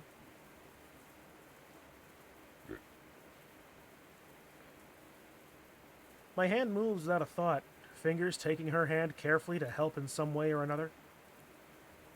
You and that painting. My teacher palms his face and groans into it. It's a genuinely good piece, Olivia. I've told you that so many times. She looks up. She locks up, but manages a small nod. What a horrible chain of events. I've had to witness it all these years. Watched it has taken your friends, your self-worth. That little smile you had when you first came into my class. And now it's ruining your health. He gently lets go and covers his own eyes again. And I really just sat here and watched it? I was just talking about how people act like they have more time than they have. Yatakan? Are you alright? I'm super. I'm more than okay. In fact, I've made up my mind about something. You. Take her to the gala, please. There's something I want you two to see. No words, just do it, please. I nod. Dark Souls one-hit boss. Oh! I saw that video too. That's just painful.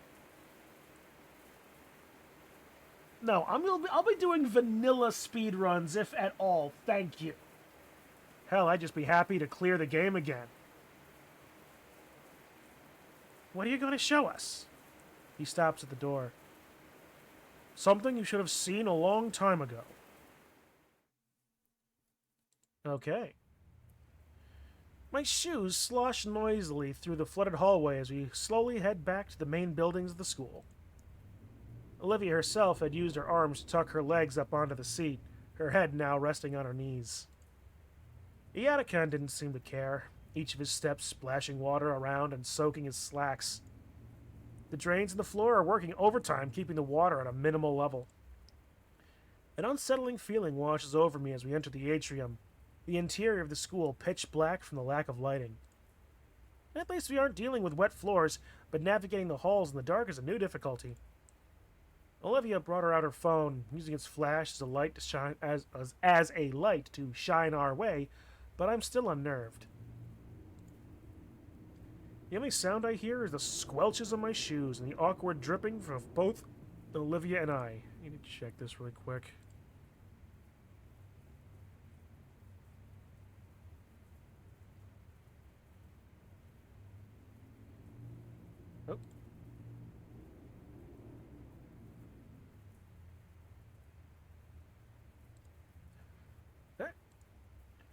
And it was then that I realized Iatakan had left us behind. Mr. Iatakan! Her voice bounces down the dark halls of the school. Did you see where he went? Kinda.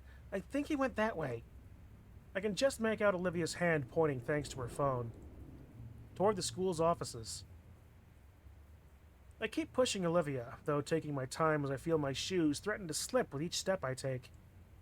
It's slow going. Between the eerie darkness and my slow steps, what should have taken us a minute takes about 3 for us to arrive at the gala. Well, we're here. The storm rages against the glass ceiling. What's normally the source of the hall's natural lighting is completely obscured by the typhoon. And there's still no sign of Mr. Iatakan. I withdraw my phone and turn its flashlight on too, in the hopes to improve the situation. If you had more people watching, you could do a Dark Souls CC. That is also true. I do still have crowd control as well. I can hear something else, aside from us in the rain. Something that's getting closer. A tiny red light in the distance, there with the sound. Wah, wah, wah, wah, wah, wah, wah, wah, wah, wah, wah, wah, wah, wah. The tiny ember bounces and sways in rhythm with the odd tapping. Until...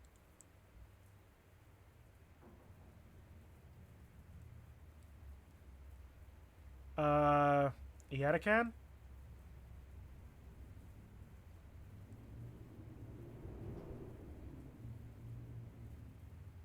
I'm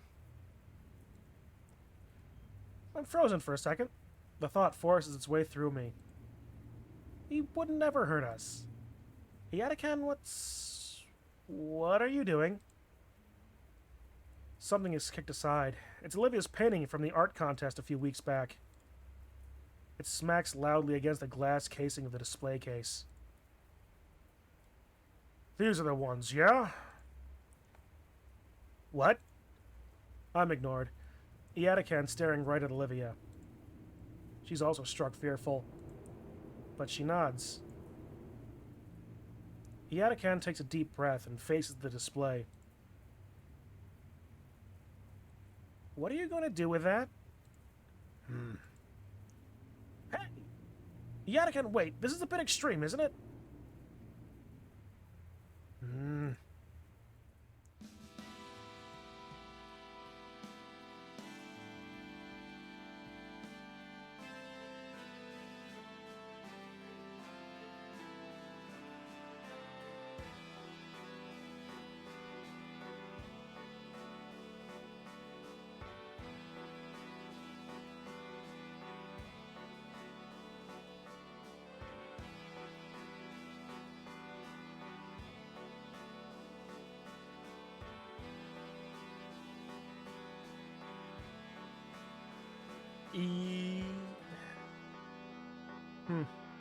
Sometimes, though,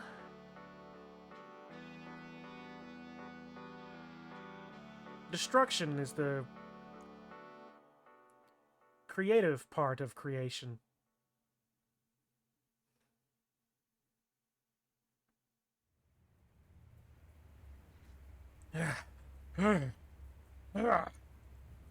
Olivia. It's gone. Both of them. This should have been done long ago. Yeah.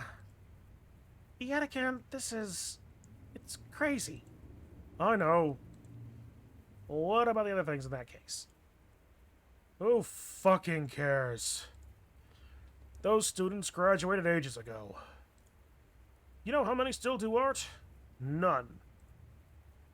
If they're collateral so someone else can, fine by me. But Olivia, you've got no other big paintings now, do you? She shakes her head. That's a shame. Look what I just did. I can make another. Yes, that's what I need to hear. You make me so proud to hear that. Do you remember in sophomore year when you challenged me to think of something I'd wanted to do and set a goal to do it? Of course. I couldn't think of anything back then. But there has been one thing I've been wanting to do for a while now. And like you said, Some company could really help. Olivia grips my hand just a little tighter. Promise not to laugh? Never. Would you mind asking me again, Iadakan? Sure. I believe it was... If you could leave right now and go do anything you wanted, what would you want to do? Anything at all. Yep. I want to go see a fountain. And paint it for you. Fucking brilliant. There's a fountain here? There's a park not too far from here, and you can barely see a fountain in the center of it from the window. You can't see it now in the storm, but I want to go there. I think I know of it. It's the one in Stig Equestrian Park. That's wonderful, Olivia. Iadakan stumbles a bit. I rush to give him a shoulder, some shards of glass crunching under my feet. Ha! Good thing the power's out. No cameras up or anything. Won't you get in trouble for this? I'm always in trouble for something. And ordinarily, I just take the hit. Especially for something like this. That Mia chick can take the fall. To hell with her. Olivia manages another small smile. I'm looking forward to that painting. You'd better get it to me. I will. And you better help. Of course. The Iadakan motions for us to wait by the school's entrance. For a while, we sit there. Do you have one, Iadakan? Do you have something that you want to do? I'm already doing it. No, really. Really? Teaching high school is a great job that nobody ever regrets. Oh, really? You should pose that question to Inko there. All this character development and he's barely said a word. Alright, Inko, what about you? What do I want to do, huh? If I could pick anything, I guess...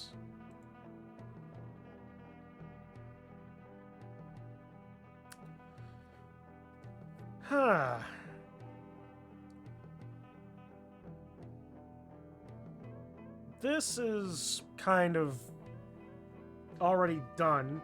You have made plenty of good friends, a couple of good enemies.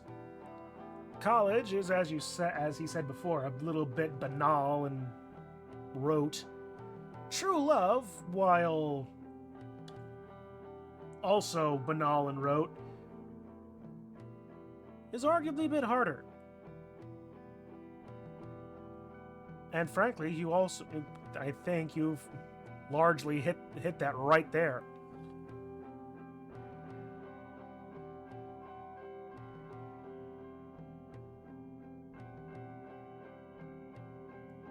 Being perfectly honest, if you wanted my answer to this question, I would just really, I've been planning and thinking about it for, honestly, the better part of 15 years. I want a restaurant. A restaurant, a food truck, something. I really do.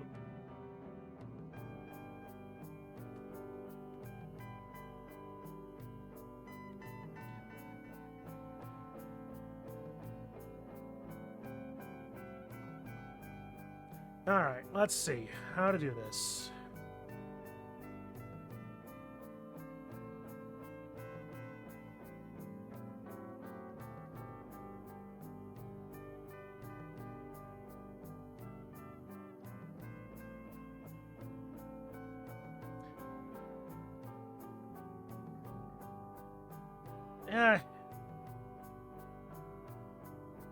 Let's go for this one. I'm gonna hope it's not super load-bearing.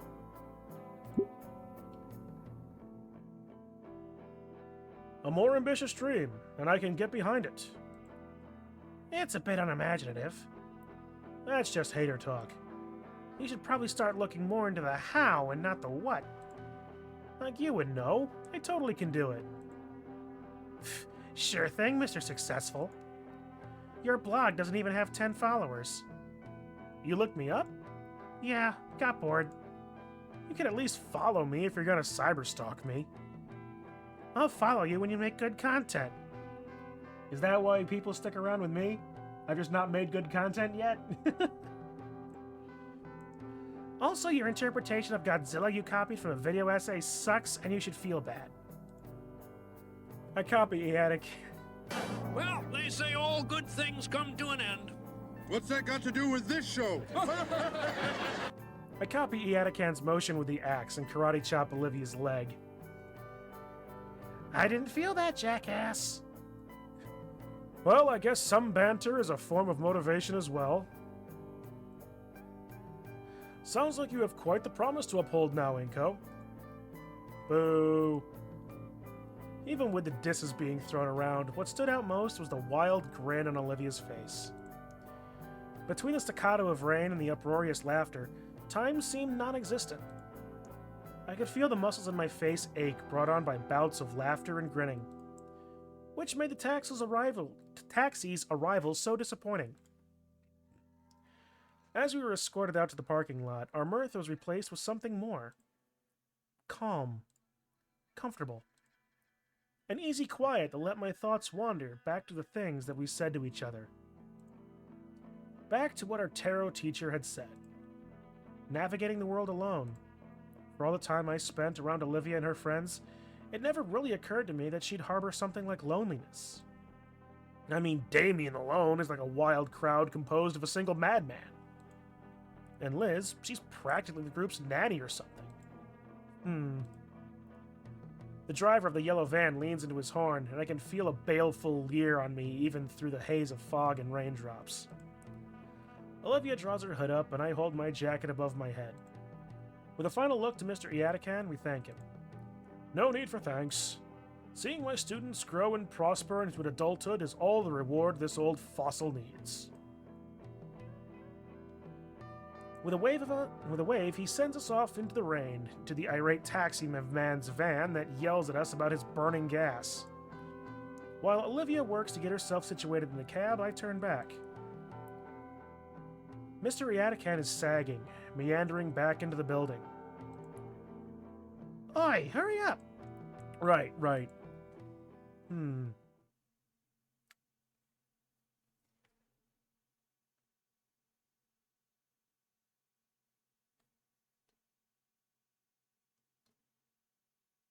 And the wheels in my head are a-turning.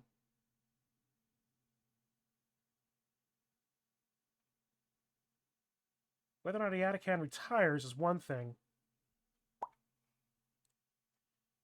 It's been about a week since the typhoon. The days after were surreal, with how things just realigned with the old schedule.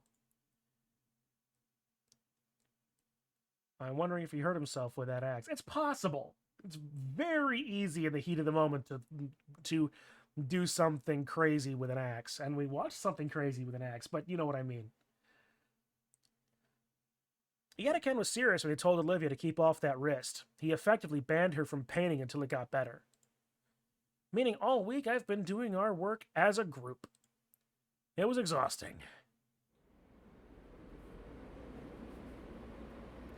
But today I'm pretty excited. For the first time, Olivia is actually joining me on the metro. We're headed for the city. It's going to be a bit of a trip. For the last several nights, Olivia has been using my inbox to store sketching ideas while her wrists heals. On Thursday, she even attempted sending a few left-handed sketches, but gave up after the third or fourth malformed rat. Then Liz sent a game-changing invitation through our group chat. Her uncle has some business in the city, and told her she can go do something with the time since it's her car. So she's invited the rest of us to join her for lunch at a fancy place. Ooh. Please be Dino Mo's. I want to see Mo again. It's got us pretty thrilled. It's got me pretty thrilled. Olivia understood the order to stay off her hand, but that doesn't make her less manic about wanting to get back into painting. I get that.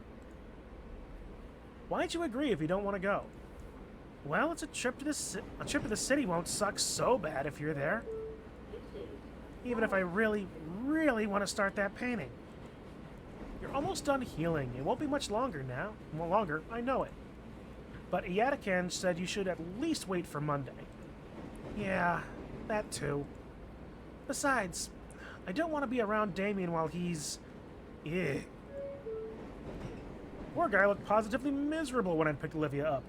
He was pale and shaking, and the floor between his feet was left bubbling after a particularly powerful sneeze.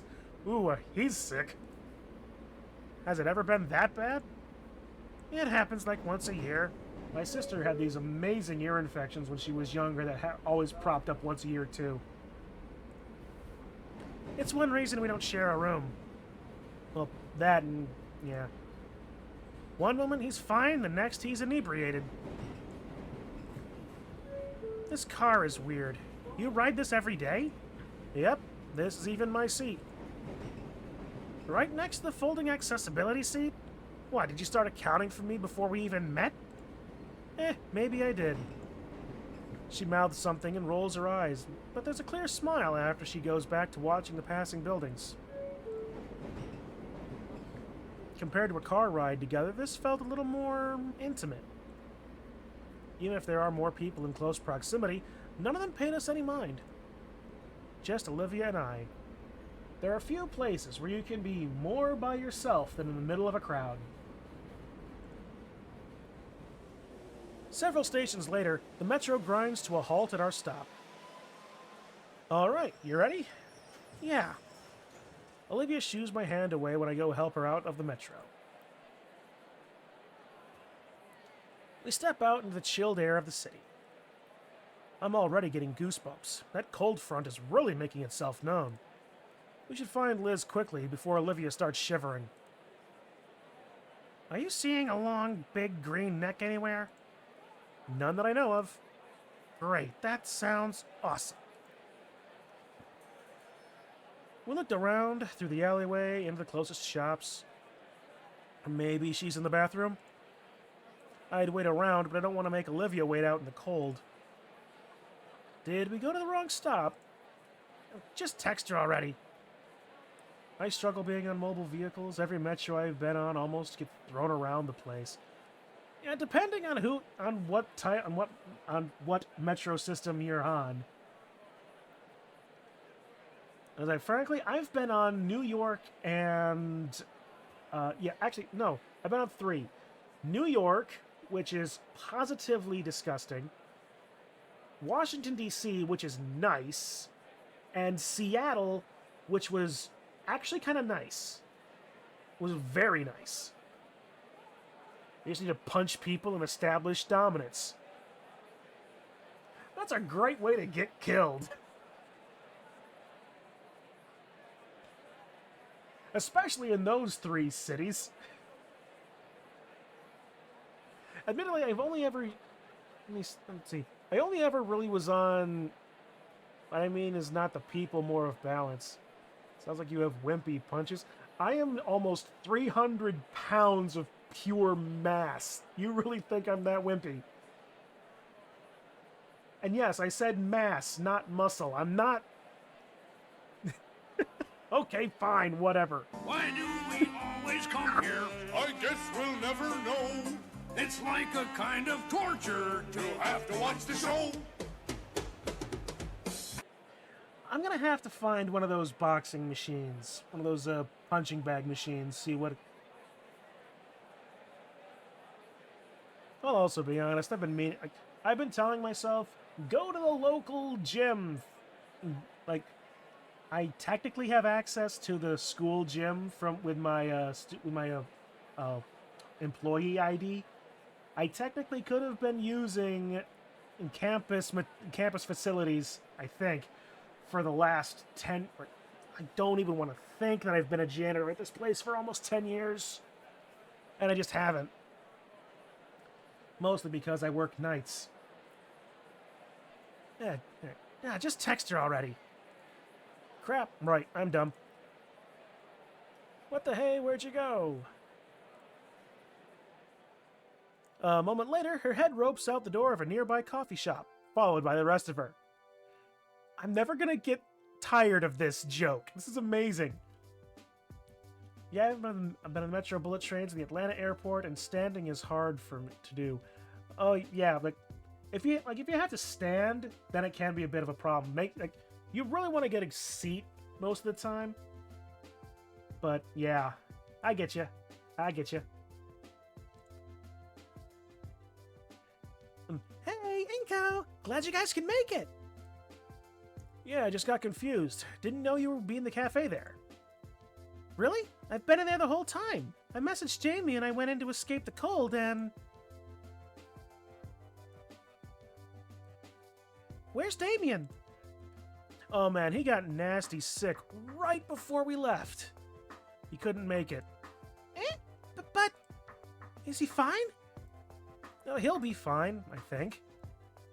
Oh, alright. Well, that just throws a wrench into all my plans now, doesn't it? We can still have fun without him, right? Yeah, I know. It was just, Well, I was hoping, between the four of us, it'd be like a double date. Huh? Yeah, Damien and me, you and Inko, all together for a fancy lunch. Liz, Olivia and I aren't... Oh! I'm sorry, I just assumed... Boy, this is embarrassing. Whole day seems like everything's going wrong for me. It's fine. Yeah, we can still have a good time. I'm still having lunch with friends. I'm sure you guys will love it too. Come on. Head first, then the body. Liz leads us through the streets, pointing out our destination when it comes into view through the towering skyscrapers. It's either Dino Mo's or that one restaurant that they tried to drop. They tried to Yeah, you never know when something funny is gonna happen venue on this at. show. Did something funny happen? Yeah. You'd never know it. The building is more akin to a narrow spike aimed skywards with a large disc-like room built near the tip. I thought you said this was Southern California, not Seattle. And you see that space at the top? It's the restaurant. Shockingly enough, that's also what the Space Needle is. They built it in a way that the whole thing slowly rotates, so your view changes while you eat. It's the Pangea of cities. It has everything. Sure. Alright, I'll accept that. You can see the whole city, the ocean, even the mountains. Whoa. I've gone here with my parents all the time as a kid, and I always daydreamed about bringing friends and important guests there, and Olivia's backing away slowly. Well, you know, business type stuff. This will be my first time on my own. Well, you know. Yeah. You'll see, there's even a... Oh, hold it. We lost Olivia. We turn around to check on our errant gator friend, who's a bit further behind and grimacing. She comes slowly rolling in, fighting to hide the slight winces every time she pushes herself. Oh, sorry. It's fine. You sure you don't want help? I can manage on my own. Please. Alright. You want to lead the way? Alright. It's that Space Needle looking place, right? You said it. So did I. She rolls ahead. Liz and I follow behind, continuing our conversation. Man, it feels like we've been here for longer than 2 hours.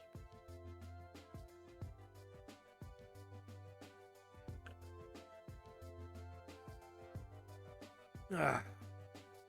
A hot drink's no longer so.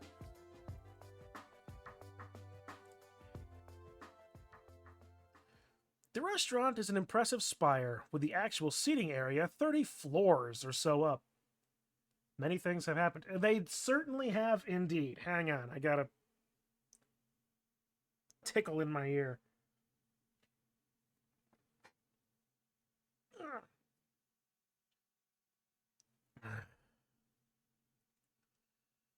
After Liz verifies her reservation, we're let into a special elevator with a glass front. Ooh, nice. Always a bit freaky, but nice. After a minute or so of rising above the city, we stop and the doors slide open to reveal the restaurant. Oh, this is actually really cool. It's a circular room with a seating by the windows and an inner ring for bars and the kitchen making up the center. Ooh, excuse me. Definitely a carefully crafted place. I wonder if it'd be the kind of place my parents would bring me to. Honestly, I would love to see the actual floor design of this place, because, like I said before, if I had my way and, all the chance, I would really love to have a restaurant. This gets that restaurant brain just whirring.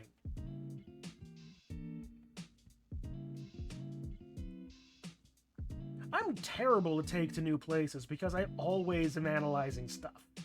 The layout, the menu, the ambiance, whether or not the staff seems trained, the food, obviously.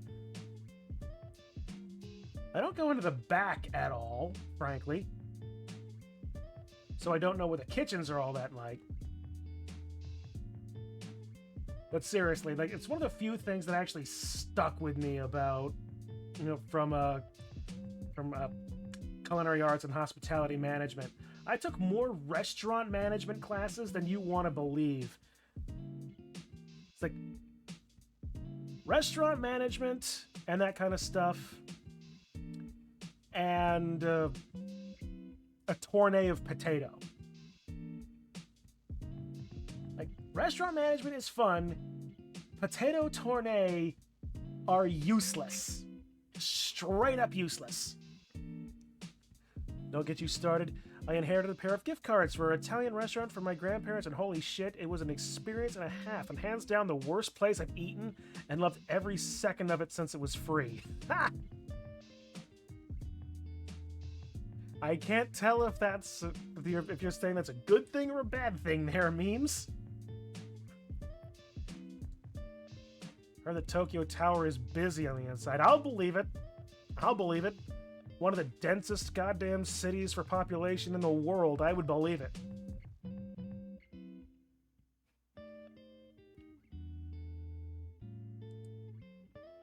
A waitress greets us and leads us to a table by the windows. You just established that the tables were by the windows, so obviously. One of the seats closest to the window is moved so Olivia's wheelchair can fit by the table. She approaches the space and stops. Huh? She's looking down, out the window. Filled with restaurants and gift shops. I'm, again, not surprised in the slightest. I'll be perfectly honest, I really do want to do some more traveling. I would love to go to Japan, Spain, England, France. Fuck, maybe even Brazil, if it's possible that I could... Depends. I've mentioned that my brother-in-law is Brazilian, right? They're just places that I would like to go. But anyway. She's looking down, out the window. Can we switch seats? Afraid of heights? Shut! Alright. I oblige, shifting the seat over so she sits instead by the aisle. Quite a view, huh? I can see why it make you squeamish, Olivia. Heights also scare the living daylights out of me. You're 30 feet tall! Fully stretched. What? Are you afraid of heights, Liz? Well, yeah. Isn't everyone? What? That doesn't make any goddamn sense, Liz. Your head hangs 3 stories above your shoulders and heights scare you? Look, acrophobia is the irrational fear of heights, okay? So of course it doesn't make sense, but still. Whatever. Heights suck. We agree on that at least. So, what do you think? It's very nice. Oh, now don't get me started now. I can see why you wanted to come here. Liz nods. My family usually comes here once a year. Uncle Ferris has to remember to bring along a letter from the owner saying he's fine to let in, and that he won't bring the whole tower down. I know that Mr. Ferris is a whale, but still. What the hell is bisque? I'm eating it, or was eating it about 2 hours ago.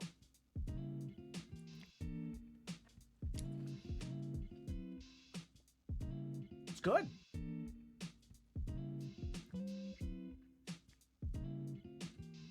Like, biscuit. Olivia's looking into the menus. Right, we're here to eat. Lobster bisque. Lobster bisque? It's lobster tail in a creamy kind of soup. Then why not call it lobster soup? Bisque is a stupid word. Bravo Italian Kitchen. Why does that sound like it? Oh, screw me. I gotta...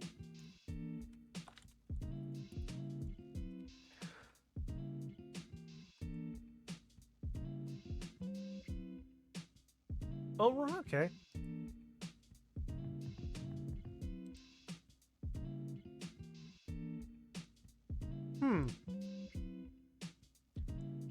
Well, assuming that I found the right one. Whale Lord confirmed in Wani. Whale Lord are actually lighter than air, you know? Based on their weight and size, they would technically be an actual blimp.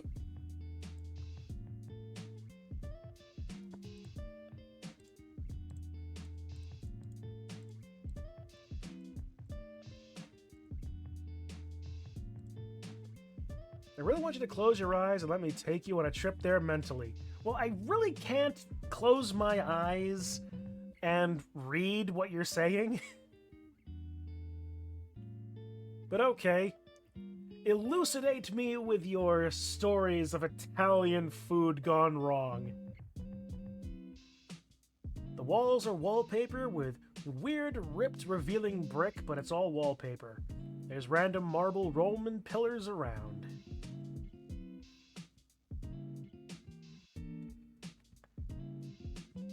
The tablecloths are paper. Okay. Pop music is playing.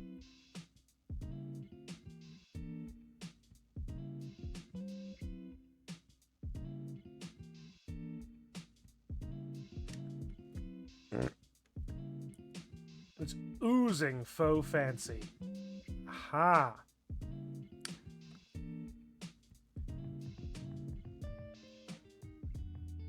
You get it's definitely the feeling of trying too hard. Oh yeah, there's a bunch of old people there because the food is ass. Also, they forgot to bring me breadsticks my second time I went. Ooh, that's rough.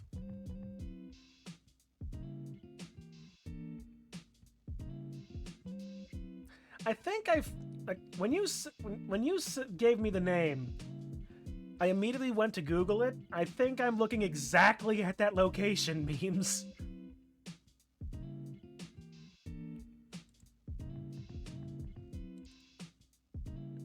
Yeah, there's that brick wallpaper. Tablecloths look better than paper, but I do agree, though, if I'm looking at the right stuff, those columns do in fact look pretty tacky.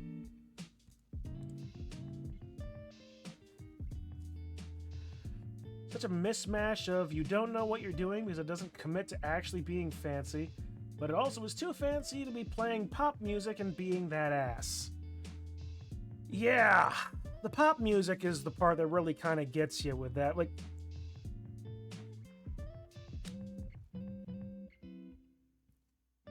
the decor is one thing. The decor is one thing. If you're choosing that, bring it down a little bit. Hang on, I have the distinct feeling. You know what? Let's just take a moment here. We'll go to the React. Let's see, window capture.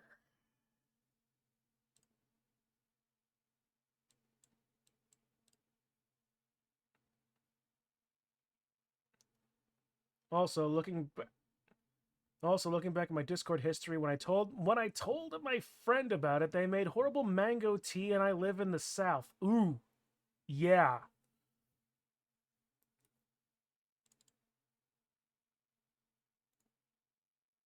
Open image and new tab. There we.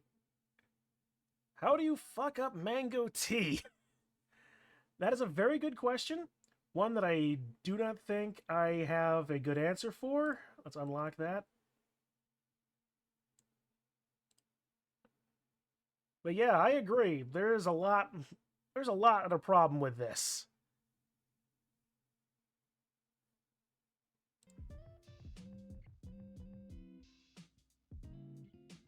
Again, I'm not sure if this is the same place, but, you know, whatever. Also, that place looks better than the one you went to. Like, I can absolutely tell immediately that the tablecloths are not paper. Although, actually, wait, no. I can see that there. There's two cloths here. One is cloth and one is paper. There is definitely two materials on these tables. And it's the way that it's bending over is not glass or plexi.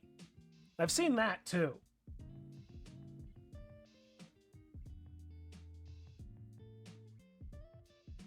Huh.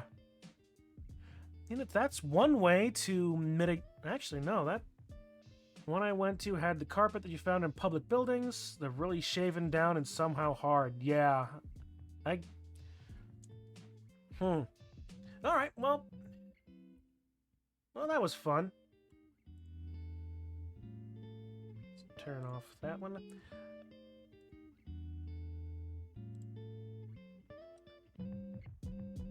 Yellow mushroom, though. I've never been to one before. I've heard it's very yuppie. Is that another restaurant, Kitsu? Oh, mellow mushroom. What the fuck was I seeing yellow mushroom? I've been to one that's actually really solid. Alright, you know what? Back to React, because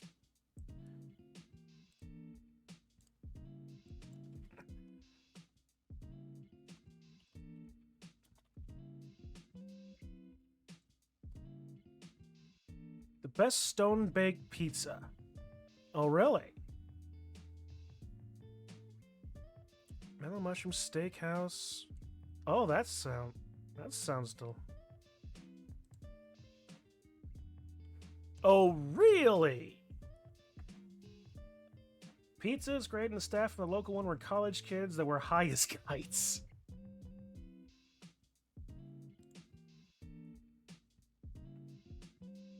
Huh.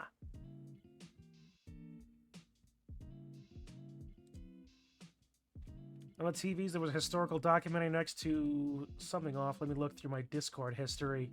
Huh.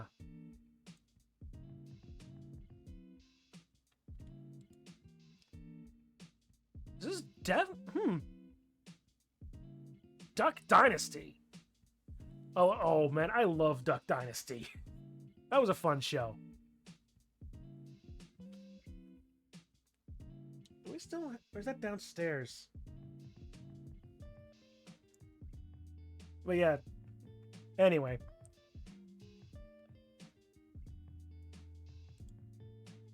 Huh. It definitely makes sense that a place like this with a logo like this would be staffed by people high as kites. Alright, well, back to the game, I suppose. Why not call it lobster soup? Bisque is a stupid word. It's the type of soup.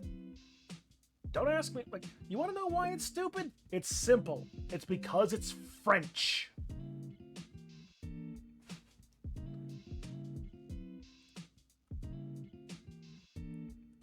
I looked down at the menu myself. There's all your standard options between pastas, sandwiches, cuts of meat. Some weird novelty things, but I actually like trying those. Oh, those are always fun. I guess I'll have... double tropical cheeseburger with pineapple sauce. Okay. Restaurant mode fully activated. Not gonna lie, restaurant mode fully activated. Here we go. Double tropical cheeseburger with pineapple sauce. I can absolutely see this with a nice cheddar, some caramelized jalapenos. Pineapple sauce is a nice bit. Grilled onions.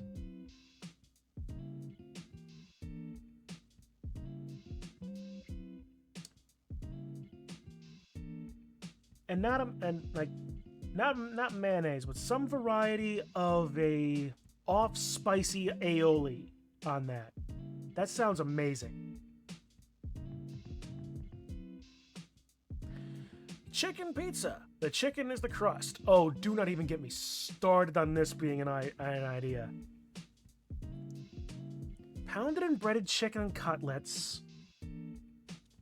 Chicken breast or cutlet. And you really don't even need much at that point. Then just sauce, cheese.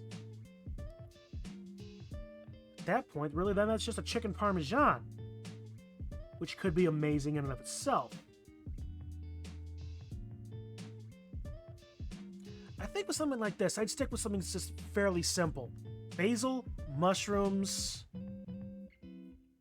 and some olives along with that. The chicken is more than enough the chicken crust is more than enough protein for that. You don't need anything else beyond that. Entire leg of cow, carnivore section, samesies with Olivia. Very Fred Flintstone, I love that.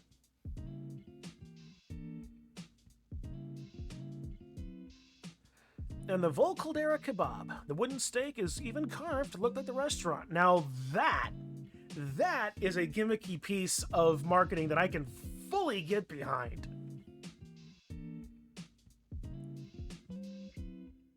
Though that being said, I think of all of these, I doubt this one's load-bearing, but I don't trust anything in this game anymore. For my money, I'm gonna go for that chicken pizza.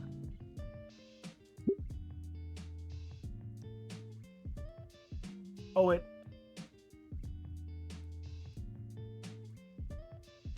was it load-bearing? Or did Olivia really need 2 legs of cow? Because I would incorrect leg of cow. Okay. But you chose the objectively wrong choice because leg of cow is best. I beg to disagree. For as much as I just pontificated about my knowledge of restauranting,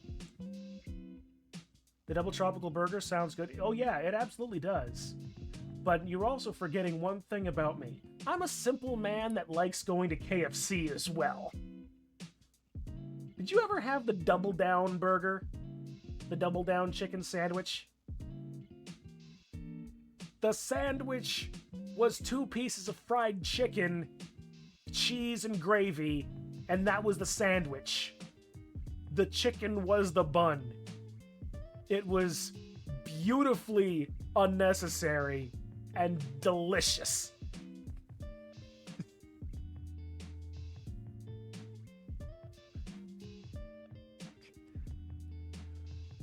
Also, important question. Important answer.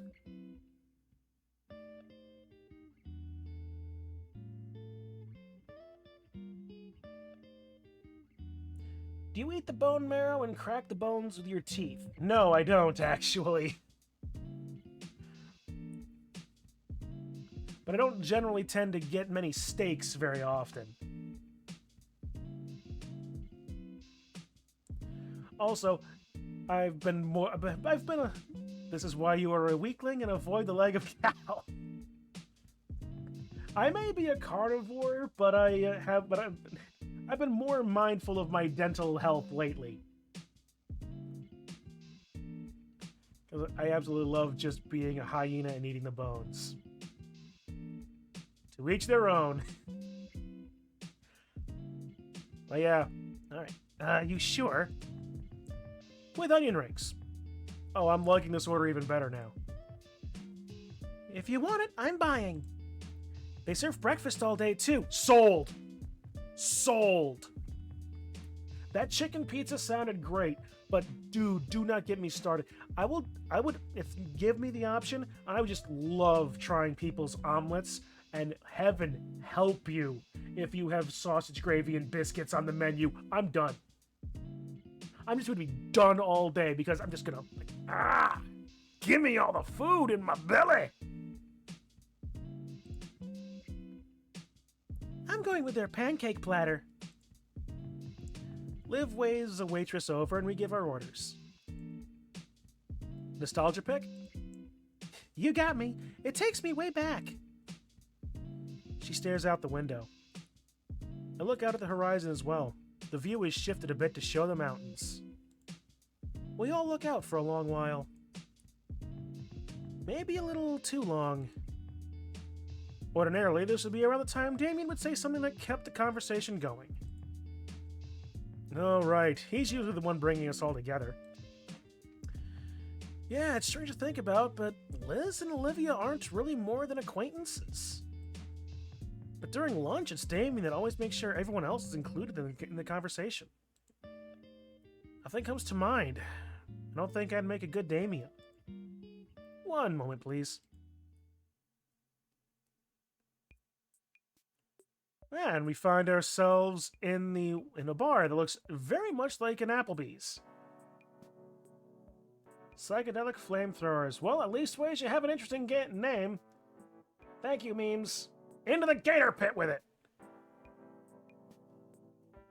Oh, please tell me we get to see an image of pale pink sick Damien. I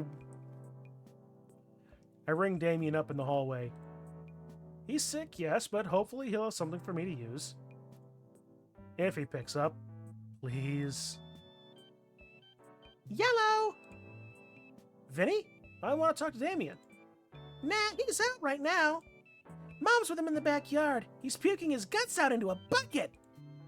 Why? Pest control guy buys it from us for $50. Gross. What do you want him for? I can tell him when he comes back in. Oh, why not?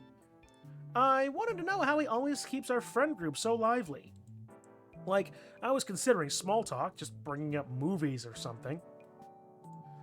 Ew, no, movies suck. Nobody actually likes them. Bitch, kid, I will dunk you into the vomit bucket. What? I'm playing Fortnite. I'll turn it down so you can hear me. I heard what you said. It was just dumb. That was hilarious. Yes, it was really funny. You suppose they meant it to be? Was it? Yeah? There's a pause for a moment. Movies always sucked. Like, they started in black and white, and without sound, they never really got better. I beg your pardon? Have you never seen Raptor Blanca?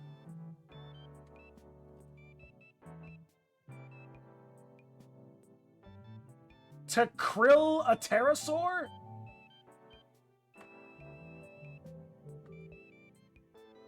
The dino who came to dinner. Now okay.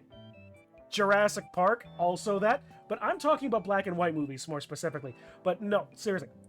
The Man Who Came to Dinner is probably one of the best comedies I've ever seen. It is 100% dated by today's standards. 12 Angry Neanderthals. God help you, save you memes. You are a beautiful man. Oh, that's a good movie, too. It's so good.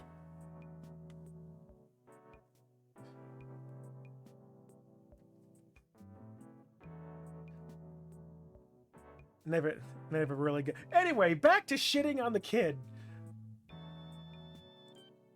Even when they peaked in the 70s, they only barely became watchable. You punk-ass little know-nothing Gen Beta cuck. It's like... Go floss. Go floss again. You'll never actually understand culture. Have you ever watched The Godfather? Dad made me watch that stuff and it just sucked. How old were you when you watched one of the greatest movies ever made? I can appreciate you not liking the movie because you were like super young and not understanding it. I can appreciate that. You're just wrong. Objectively wrong about saying that The Godfather sucks. No, you probably just didn't get it. Dad explained the whole plot to me, the ins, the outs, and it really was just mid-trash. Okay, you are going head first into the pool, kid. That movie won awards. You can't call it trash. What's wrong with you? It's either this show or indigestion. I hope it's indigestion. Why? It'll get better in a little while. Yeah, I can. Movies are just a trash genre of content. Even the best ones are usually just polished turds that waste your time.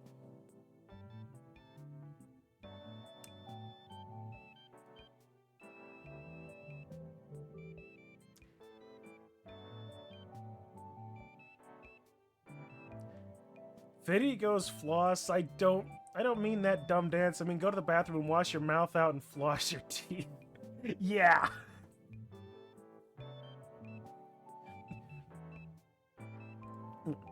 Okay then, what's a good movie? Meh. Ever heard of Mr. Beast? How about Storytime animations? Okay. I might be a guy that hangs around a little bit too long on YouTube. I may not have a whole lot against Mr. Beast, but I am not going to sit here and listen to such fantastic things, such fantastic cultural touchstones as High Society. Wash your mouth out with soup. Why can't I'm buying clothes?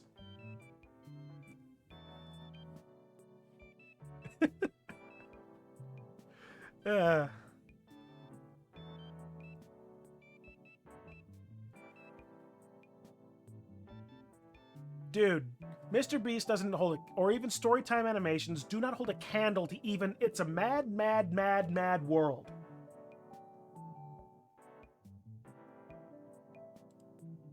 Oh, you gotta be kidding me. I'm not. Any popular content on Snoop provides more value for your time than the classics that you old people fawn over, and it still sucks. Two words so close to themselves, English. Why? Because it makes things funny. I love wordplay. Anyway, let's see. Oh, yes. Angering over the youth not understanding culture. Those aren't even movies! They move and I watch them. Not my point, you troglodyte. Philistine. As you could even think of comparing that slop to the likes of Star Wars, The Godfather, Blade Runner 2049. Movies are one massive pile of doo-doo fart, and even it can sometimes make something mediocre. Meanwhile, most of YouTube is blatantly mediocre.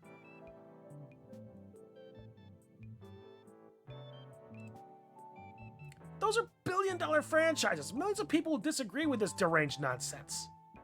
Doo-doo fart. Oh my god, you little... Listen, you little chump, next time I see you, I'm gonna wring your little neck like a wash rag. What? Who is this? Shit. Calm down, kill him later. Nuts, I didn't get the advice.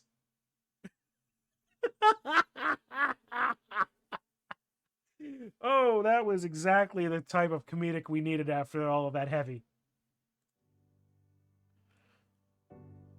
Whoa, wow, you alright? Your eye is twitching. I don't think I've ever been more angry in my life. What happened? I don't want to talk about it. I rub the tension from my face. Fine, I can be a good Damien all by myself. So, Liz, Yeah? You mentioned when we first met you wanted to be an art dealer, getting the right people, the right paintings, right? How's that going? Oh, yeah, it's going great. I just got accepted to Marshland U, actually. Oh, snap. Yeah, I finally got everything all worked out for myself. I'm gonna hit the ground running once I graduate. That's pretty cool. I'm still figuring things out. You too, right, Olivia? I only got short-term goals right now. But I'm interested in what Liz was talking about. Right, I'm sure it wouldn't be a problem for Olivia to replace the stolen painting. But what was annoying was having to contact the Treasury and Administration about the broken cabinet. I mean, what even happened? Whoever did it, I wish they could have dealt with Mrs. Scaler's neurotic tantrum the way I did. We're still finding glass shards all over the floor, and I get screamed at as if I'm the one responsible for it. Scaler needs to put the coffee mug down sometimes. Oh, I get you there. Jeez. It's not a problem anymore. We've ordered a new display. It should be installed next month. Oh, I got off track. What were we talking about again? The art dealing thing. I'm actually interested. Oh, well, the plan is to be able to open my own business. I'll start online and work my way up to having a physical location. Uncle Ferris told me he's willing to help me figure the legal part out. I've already gotten a few connections. Some people that might be interested in being involved that run some pretty decent prices. For me, I mean. And I'll be selling my own works, too. I've gotten even better at painting since the start of the year. Have you noticed? I think I have, yeah. Although, since I'm no artist, I'll admit some of the details are probably lost on me. Liz nods. Maybe I'll buy one sometime. You'll give me a discount, right? Heh, maybe. Olivia, have you painted anything good recently? No. Oh, sorry. It's fine. Well, I got one I really want to be doing. Why don't you? Because I got dragged here instead. Dang it, Olivia. I mean, not that I'm mad. Liz looks like she wants to say something. The thought dies in her tongue. Yeah. The conversation, and the tension, thankfully gets interrupted as our food arrives. The social media influencer in me itches to take a photo of each plate, especially with how good the presentation is. Dang, I should have brought my camera along with me. Wait, I have my phone. Now that's just tacky. Say, Olivia, I turned just in time to see your clampered jaw on the hunk of meat, tearing it right off the bone. Humph? Never mind. How's it taste?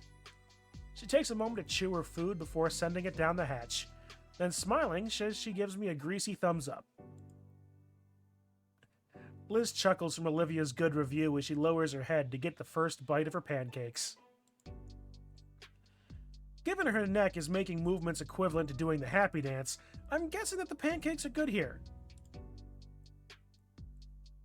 My view had changed again, and now, having noticed it, I could almost feel the slow rotation of the room. I savor my onion rings while watching Volcaldera bluffs pan right by us, and taking in the amazing view. My thoughts reach out for my camera, already calculating the restaurant's rotation with the proper settings to capture the full 360 panorama I could achieve. Speaking of panorama, has anyone ever heard of a cyclorama? Because those are interesting. I think there's only like 2 of them left. But I almost want to say this was decades ago now. We went to one that was down, I want to say it was in South Carolina or Georgia, but what a cyclorama is a 360 diorama with a painted tapestry, right? Like, it is a big old canvas, oil on canvas art piece with 2-scale diorama figures in front of it, and creating a massive piece. It was a really interesting thing. The one we saw was was it in Georgia or Gettysburg? It was a Civil War piece. It was a Civil War one that we went to, but it was a very interesting thing, and I wish I could remember more about it. Or, like, specifically where it was.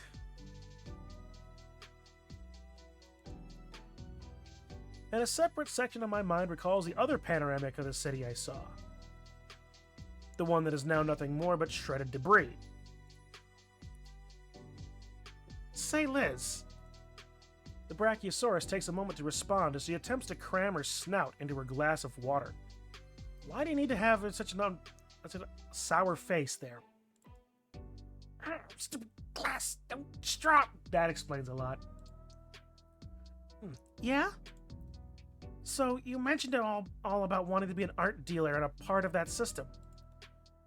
I guess it could be cool if we worked together. Come again? I don't know, it just seems like a decent idea. No, I get you. Now it's Liz's turn to pause from her food, sit upright, and carefully tap the napkin on her closed lips. Maybe, but I don't think you'd want that, honestly. No, that'd be cool. I'd like that. Oh? Yeah, maybe. I'm not sure. Not sure? Yeah, I'm trying to get this whole thing off the ground on my own.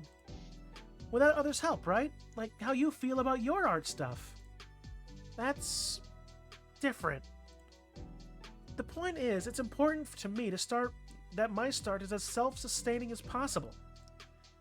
But you just said you had connections, and your uncle. Yeah, family and such, not, Olivia raises that iconic eyebrow. Friends? Or is it just me? Olivia, don't even start to make a scene. I have to do something. Olivia, Liz, come on, guys. Can we finish our lunch first?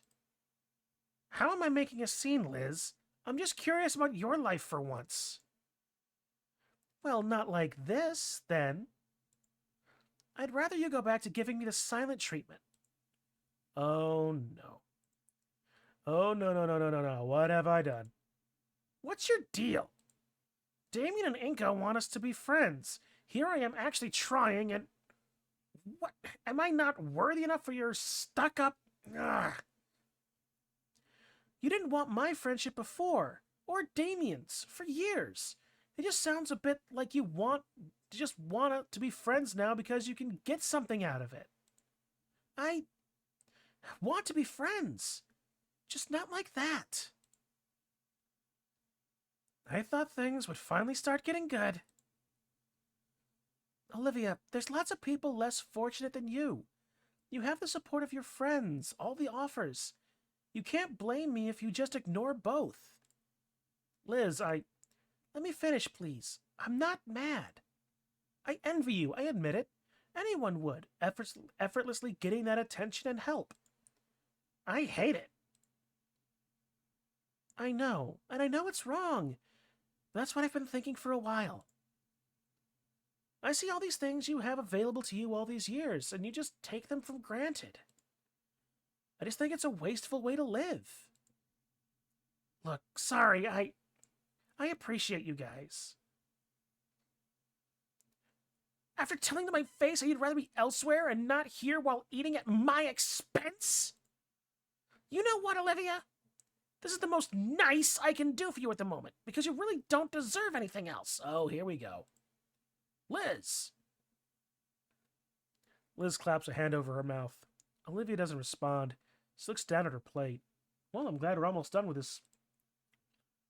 I'm gonna use the bathroom. She pushes herself away from the table and through the aisle. Oh no. I'm sorry, Liz. I didn't mean to snap. It's all right. Once Olivia gets back, you can apologize. No, I don't think I can. After everything, I think I deserve that much. Good God, the brief was just to get these two talking and I have a good time, and it's like a grenade was thrown onto the table. Wow, I'm a fucking terrible Damien, let me tell you. Liz? Yeah? Why didn't it work? Why didn't what work? You know you two aren't on the greatest of terms, so I tried to keep the conversation going. So it wouldn't get awkward and nobody would get left out, like Damien does. But I feel like this was somehow my fault. But how? I did everything I was supposed to do. I don't think you did anything wrong. Why does this never happen around Damien? Good question. I don't know. Liz picks at her plate, popping the yolk over her over-easy egg. She's probably not in the mood if I pushed any further, and said anything I want to say right now. Olivia wouldn't want me prodding right now either. There's no options. I try to think of something to do, but nothing. Eat your chicken pizza. I can't think of doing anything at all. Not without making someone uncomfortable, or worse, getting them mad at me. And I've never even anticipated something like this happening. It's frustrating. I can't do anything. But I can't do nothing, obviously. Not if I want to smooth things over. Right now, Olivia's in the bathroom. She's actually just fooling around in the hallway, but the point is the two are separated. I can work something out. Should I keep trying then? I don't want to make anyone uncomfortable. I think I'd rather you didn't.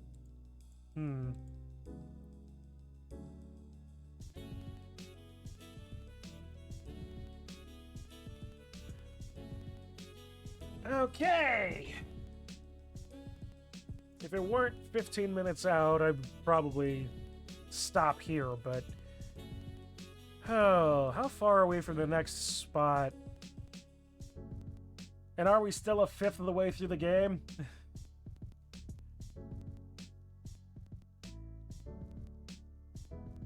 How do we... You can wrap this arc up in 15 minutes, and yes. Good. Alright.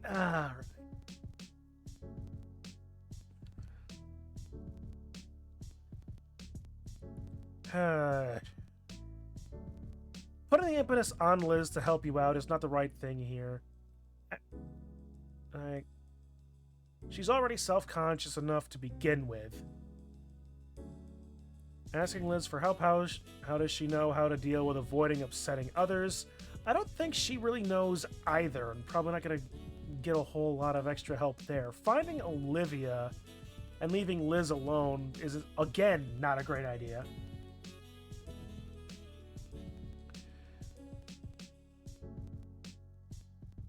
Although, like, both girls have something that thing, but we always go and help. We always go to Olivia, and if we want to trust Olivia to be able to handle things on her own and move forward, but with herself, with us being supportive rather than being helpful and fixing.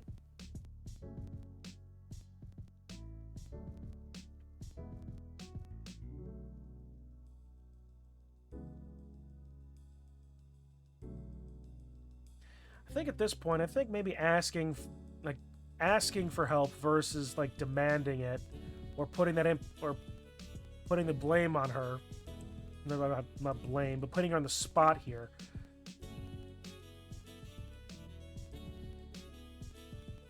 We'll go with this. I'm not sure this is going to be the right idea, but we'll see what happens when I get my head eaten. Liz? Yeah? Could it be the case that doing what you're supposed to do doesn't always work? That a trick question? Of course it isn't. Is that what you're thinking? Well, you guys got in an argument over it. Olivia got hurt over it. I feel a bit responsible. Nonsense. The stupid stuff is our own petty, catty squabble. Well, I want to do something to fix it. Well, there, I ran right into the problem. Well, I have an idea what to do. Thing is, I really don't want to upset anyone. Or worse, get them mad at me. You only want to do things that others will support then. Yeah. But here, it's not an option, I don't think. It's a catch-22, sure. You're great with people. You're on the school council. Probably have lots of arguments there. Like you wouldn't believe. What do you do then? Liz looks out the window. Yes, that's a good question to ask. Well, here's how I see it. If I have something that needs saying, I'll just say it. It doesn't matter how others think in that case. Some things you just have to be cold with. That's just how some things are. Not terrible advice, but not helpful in this case. This is going to be a problem. Oh? Sorry if that's not the answer you were looking for. No, it was good. I appreciate your perspective. It's actually a good example of itself. I think it's what I needed to hear. That's a good way to put it. Thanks for the advice. I'll try to make things right once Olivia gets back. Sure. I focus on my food and what I'll say while we wait for Olivia's return. Liz offers to trade her bacon strips for a few onion rings. Sucker! Finally, Olivia comes rolling back to the table. I'm back. Hey, you were gone for a while. Yeah. Things cool here now? I was actually about to say something about it to resolve everything.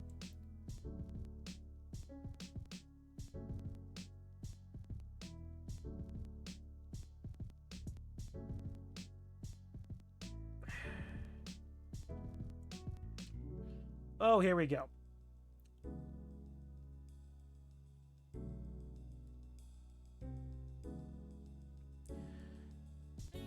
The problem is both of you are right. Olivia does need to be more mindful of other people's thinking, thoughts and opinions, but Liz is also being kind of petty here. So, oh Christ, this is actually load bearing. Why do we always come here?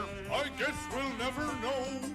It's like a kind of torture to have to watch the show. I take a bite of soup, my spoon fell in.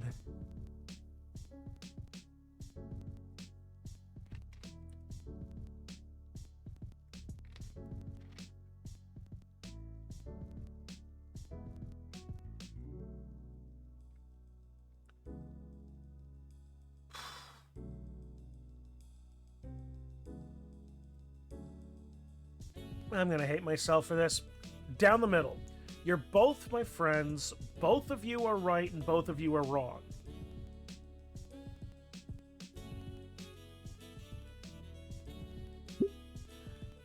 I think you both have some good points. Hey! But there's a bigger picture that we all need to see. Deep down, both of you want to be friends. So why not turn over a new leaf, starting today?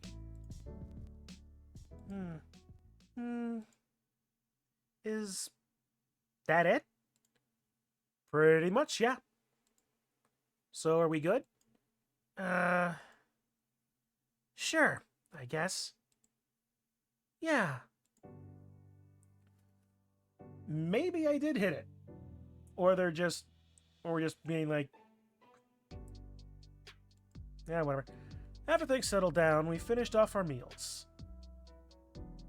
Being neutral in these situations is always the best option. Largely, yeah.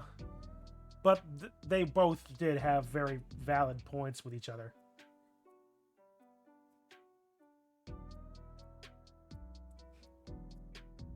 It was all about being Damien.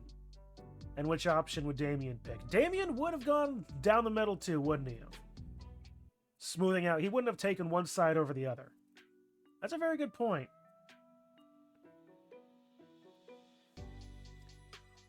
After things settled down, we finished off our meals.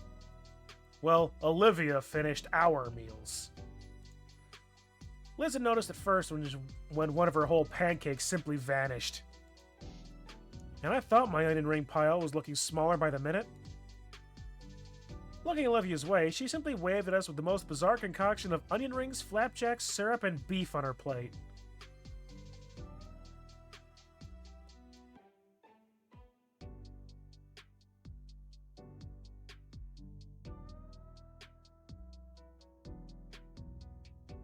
What does it say about my restaurant brain that says I could probably make that fucking work?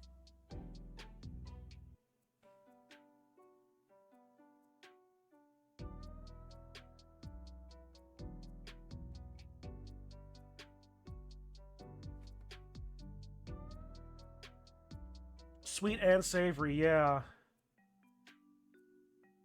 Oh. Fuck. Maybe it's a good thing I had a big old bowl of soup before starting this, because this would just have made me remarkably hungry, and I'm already getting hungry from doing this. What? I'll make you guys better food than this later. Speak for yourself, I'm starving now. Here, reach through the camera. Have my lobster bisque bulk out of Chex Mix.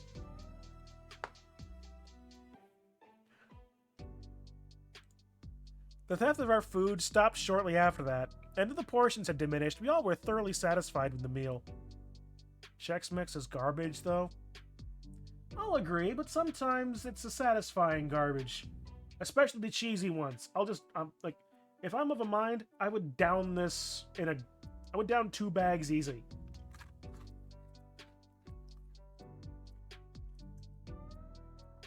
I offered to pay, or at least pitch in with the check, but Liz refused. She insisted since it was her idea to begin with. But I always figured it was the man's place to pay for a date, and this was a date. Kinda. Neither of our hands lifted from the tiny leather booklet. And I don't know how long we spent playing tug-of-war over it.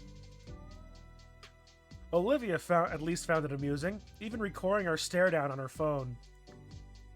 But victory was mine as I managed to palm my debit card to the waitress before Liz could give her back the bill booklet.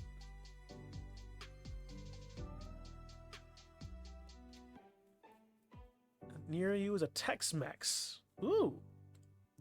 With that done, all that was left for us here was making the most of the view. Olivia led the way to the observation deck on the floor beneath the restaurant. And she immediately regretted it, as the blast of cold air even had me shiver a bit. More like Kia T-Rex Mex.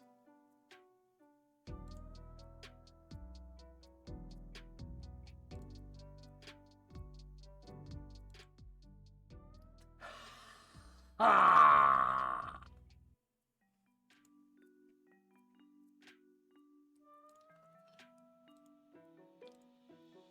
The altitude plus the late fall weather meant the deck was mostly clear of guests. But the view was easily worth the cold, as I made a mental note to come back one day here on my DSLR. We slowly moved to the railing so we can fully take in the skyline, from the bluffs and out toward the ocean, along with the city's skyscrapers that were dwarfed by this spire. As I scan over it, I double down on the mental note, because seeing Olivia silhouetted by this beautiful view is... I don't know how you two can stand this temperature. Liz doesn't look that cold. All she's doing is rubbing her arms in a theatrical manner. I'm gonna be by the elevator, guys, okay? Her head moves next to Olivia, and there's a hush whispers in between them. Finally, Liz's body turns and leaves, her head following shortly after with a beaming smile. Olivia? Don't ask. Her eyes remain on the horizon. Maybe it's a little colder, though, as Olivia's face is slowly turning red. Something up? Well... Her eyes trail down and her hands raise up until she's carefully examining her wrists. I watch as she carefully tests her hands, wincing occasionally as she slowly flexes and rotates her hands. About the painting. Not until you're better. I know, I've been thinking about it. I'm gonna be way out of practice when I'm all better. So you're going to practice. She smiles as she turns to me, probably excited about the prospect of starting work on that soon. Yes, I have the mental image for it in my mind and everything. Her smile lessens, though, and her tone becomes uneasy. I just want to make it perfect. I have the mental image, but I won't have the skill. That's my problem half the time, too. Plus, between the carpal tunnel and rushing out all those pieces for Mia, I think I understand what she's getting at, but... Her smile is back again. Once I can paint again, I need time for practice. I want to show Mr. Iatakan the greatest piece I can create. Do you need anything? My words cut my thoughts off. No, I have all the paint, and no, I mean, do you need any help with your practice? Her face glows red again. Maybe. Well, I don't know how much help I can be, what with my complete lack of painting talent. But otherwise, yeah, I'll do whatever I can for you, Olivia. I promise. I submit it with a smile and thumbs up. Thanks. I think we only stood out on the viewing deck for a few more minutes. After a particularly cold draft had swept over us, Olivia figured she'd had enough of the chilly air here.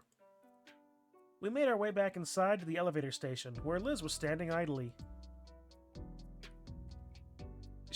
Wow, that is remarkably close. She and Olivia looked at each other for a moment. The two held their stare locked in on each other for about half a minute before Olivia looked to the side. So, what else is there to do here? You want to hear me sing? Only if you sing tenor. Tenor? 10 or 11 miles away. A lot, evidently. Once we had gotten back to terra firma, Liz had taken it upon herself to walk us around the entire block. The whole area was like a miniature theme park, with a lot of street vendors selling tourist trap gifts. Oh, please, no more Xavier. No more not Xavier! Not Xavier! We spent the rest of the day just wandering the city park here, enjoying the late fall day to the best we could. Eventually, the sun sank below the horizon. Mr. Ferris found us. I had forgotten that we'd come here in the first place because of a business meeting of his. Inko should sing. It is an art. Liz and him waved us goodbye as they broke away and headed for the parking lot, while I pushed a very tired gator girl to the metro station. I don't think she minded much, honestly, as she clutched her tail to her chest and used it as a makeshift pillow. She looked so sweet like that. As the perfect background for my phone. She must never learn of this, though. And I don't think I'd survive. But it'd be worth it. And with that...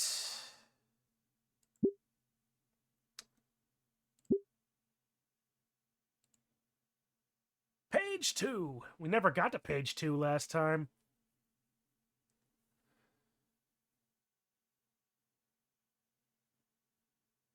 Congratulations, you are a fifth of the way through. And considering this is the 5th episode, yeah, I'll believe it this time. Okay, that was a number of a lot.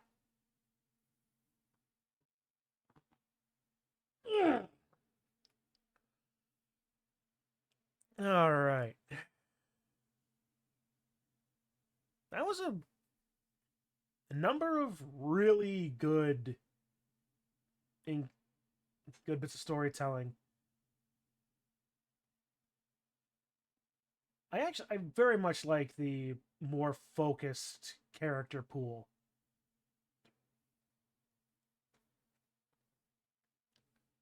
Not being spread around near so many subplots. But again, how many times do I have to say it? This has been a very fun experience. I have no idea where this is. You say this, but that chapter was literally called, "Oh shit, we forgot about Liz."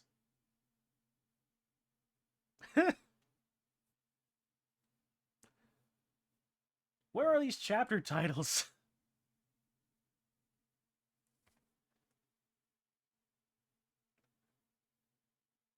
In the files code. Well, I'm not going to go digging for them then. All right. Man, I will say this. The animation of Iatakan smashing that art display, that was honestly very well done. I really liked the style they went for that. The more sketchy look. or more scribbly rather, definitely fit the idea of that kind of manic energy. You know, the creative process of destruction.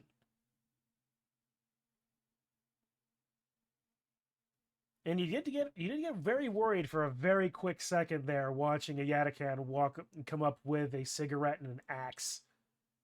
You were worried about something really bad happening. I certainly was.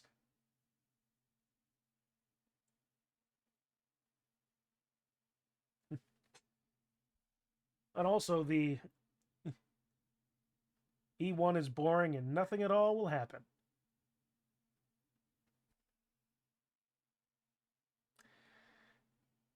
Yeah, like E1 from Snoot Game was.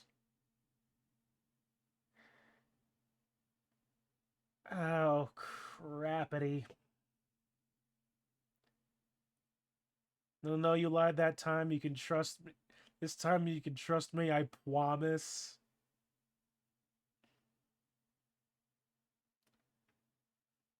I thought it was going to give you a game over. For a second, I thought so too.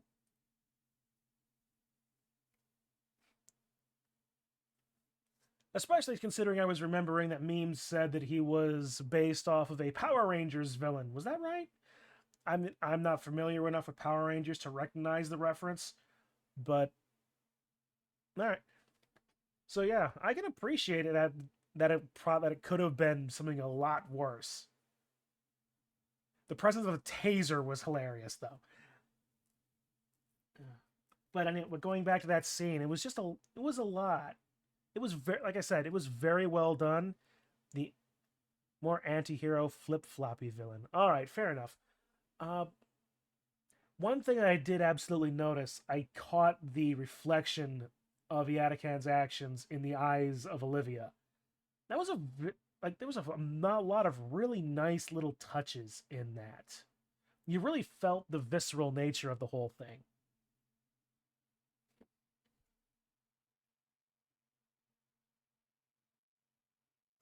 At any rate, ah, man, that went just sort of everywhere. And that we got to nerd. Let's see, I got to nerd about restaurants, movies. I got to shit in a little kid for his terrible opinions on culture. And that was just the last hour.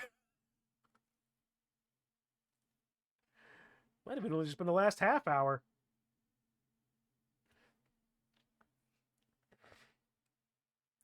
But yeah. All right. But in all seriousness, though, memes, after 5 episodes of 3 hours apiece, how much longer? It's already been 15. I know we've been going slowly at my own pace, but 15 hours seems a little bit like we should be very close to the end. I know there's multiple endings. I know we'll be going through them all, much to my possible horror, but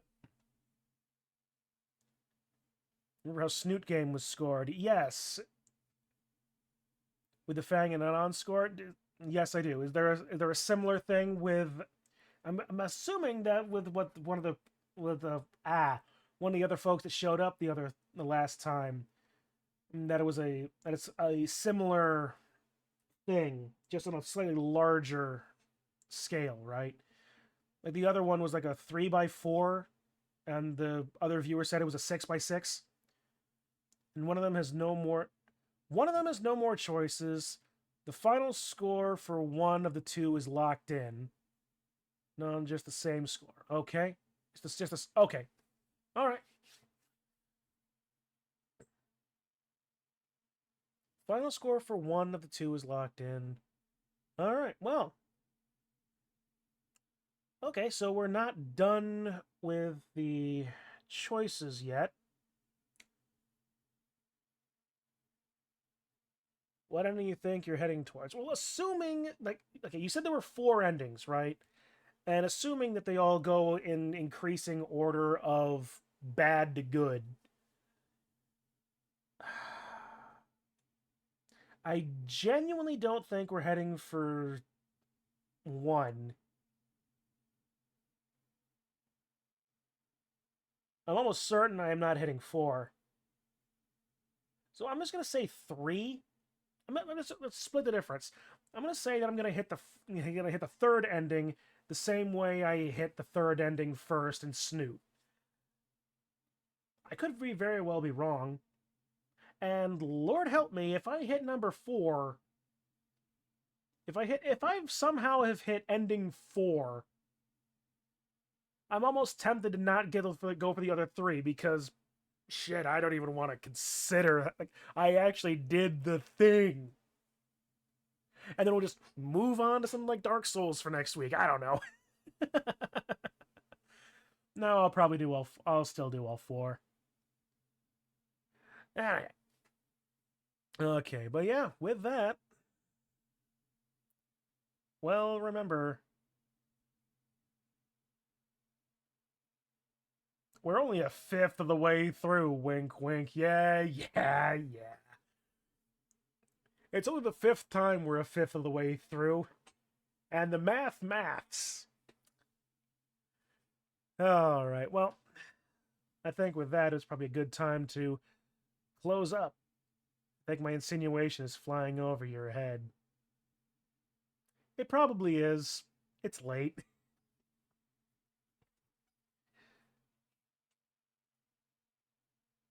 Only a 5th of the way through. Like, at the same time, the only other thing I can think of for 5th is that the 5th of scotch, which I might need. Anyway. So yeah, we'll jump back into this next week, assuming I don't forget again. Because again, I very nearly did if memes hadn't reminded me. I would have not been back. We should Dark Souls all over that kid. Oh, I'm dropping that kid in Blighttown the first chance I have. Oh boy. Alright, well, next week, we'll see what we get. Maybe we'll get an ending. I highly doubt it, but we'll find out. I don't want to think that it's going to be another 2 weeks for the first ending, but we'll see. We'll see. Meanwhile, Sunday, Dark Souls. No, it's not Dark Souls. It's Tomb of Annihilation. It's Dungeons and Dragons, not Dark Souls. Yeesh. Yeah, no. Yeah, close enough. Tomb of Annihilation. We got Dungeons and Dragons on Sunday, so that'll be fun. There's more Krenbol to happen next week. We got 2 more weeks left. I don't know who I'm playing yet. It's either going to be Shambling Undead or Goblins. Lord help us if it's Shambling Undead.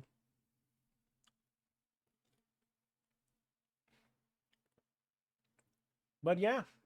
Let's see. What else? What else? Oh, yeah. Marin Mixed Mayhem is starting back up again, too. So there'll be more Blood Bowl 2.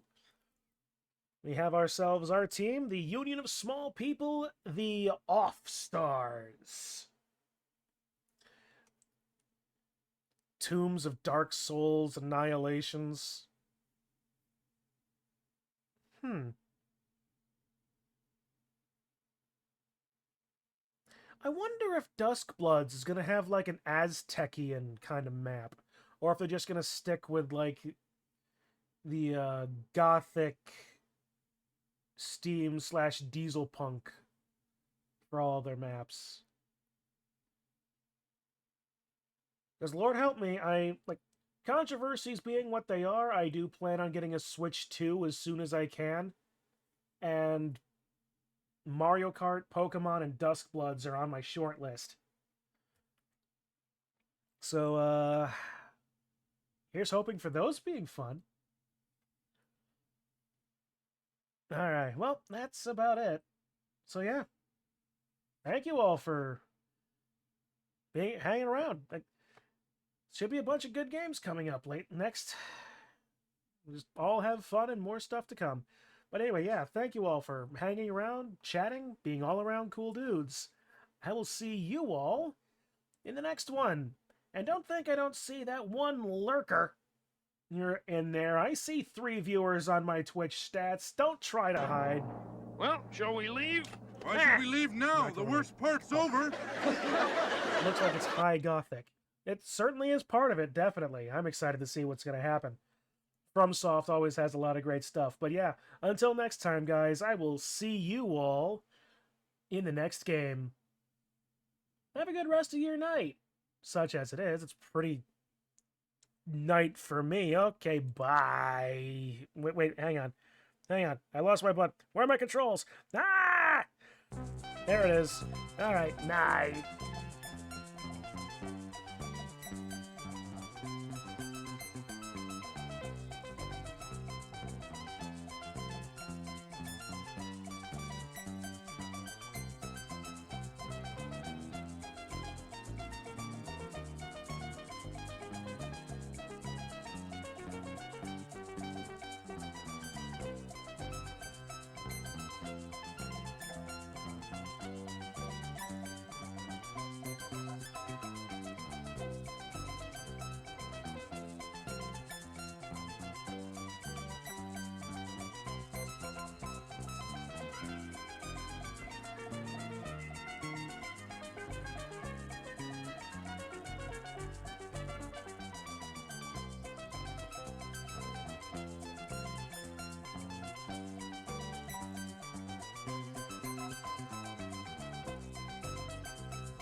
He shouldn't have jumped. The show's not that bad.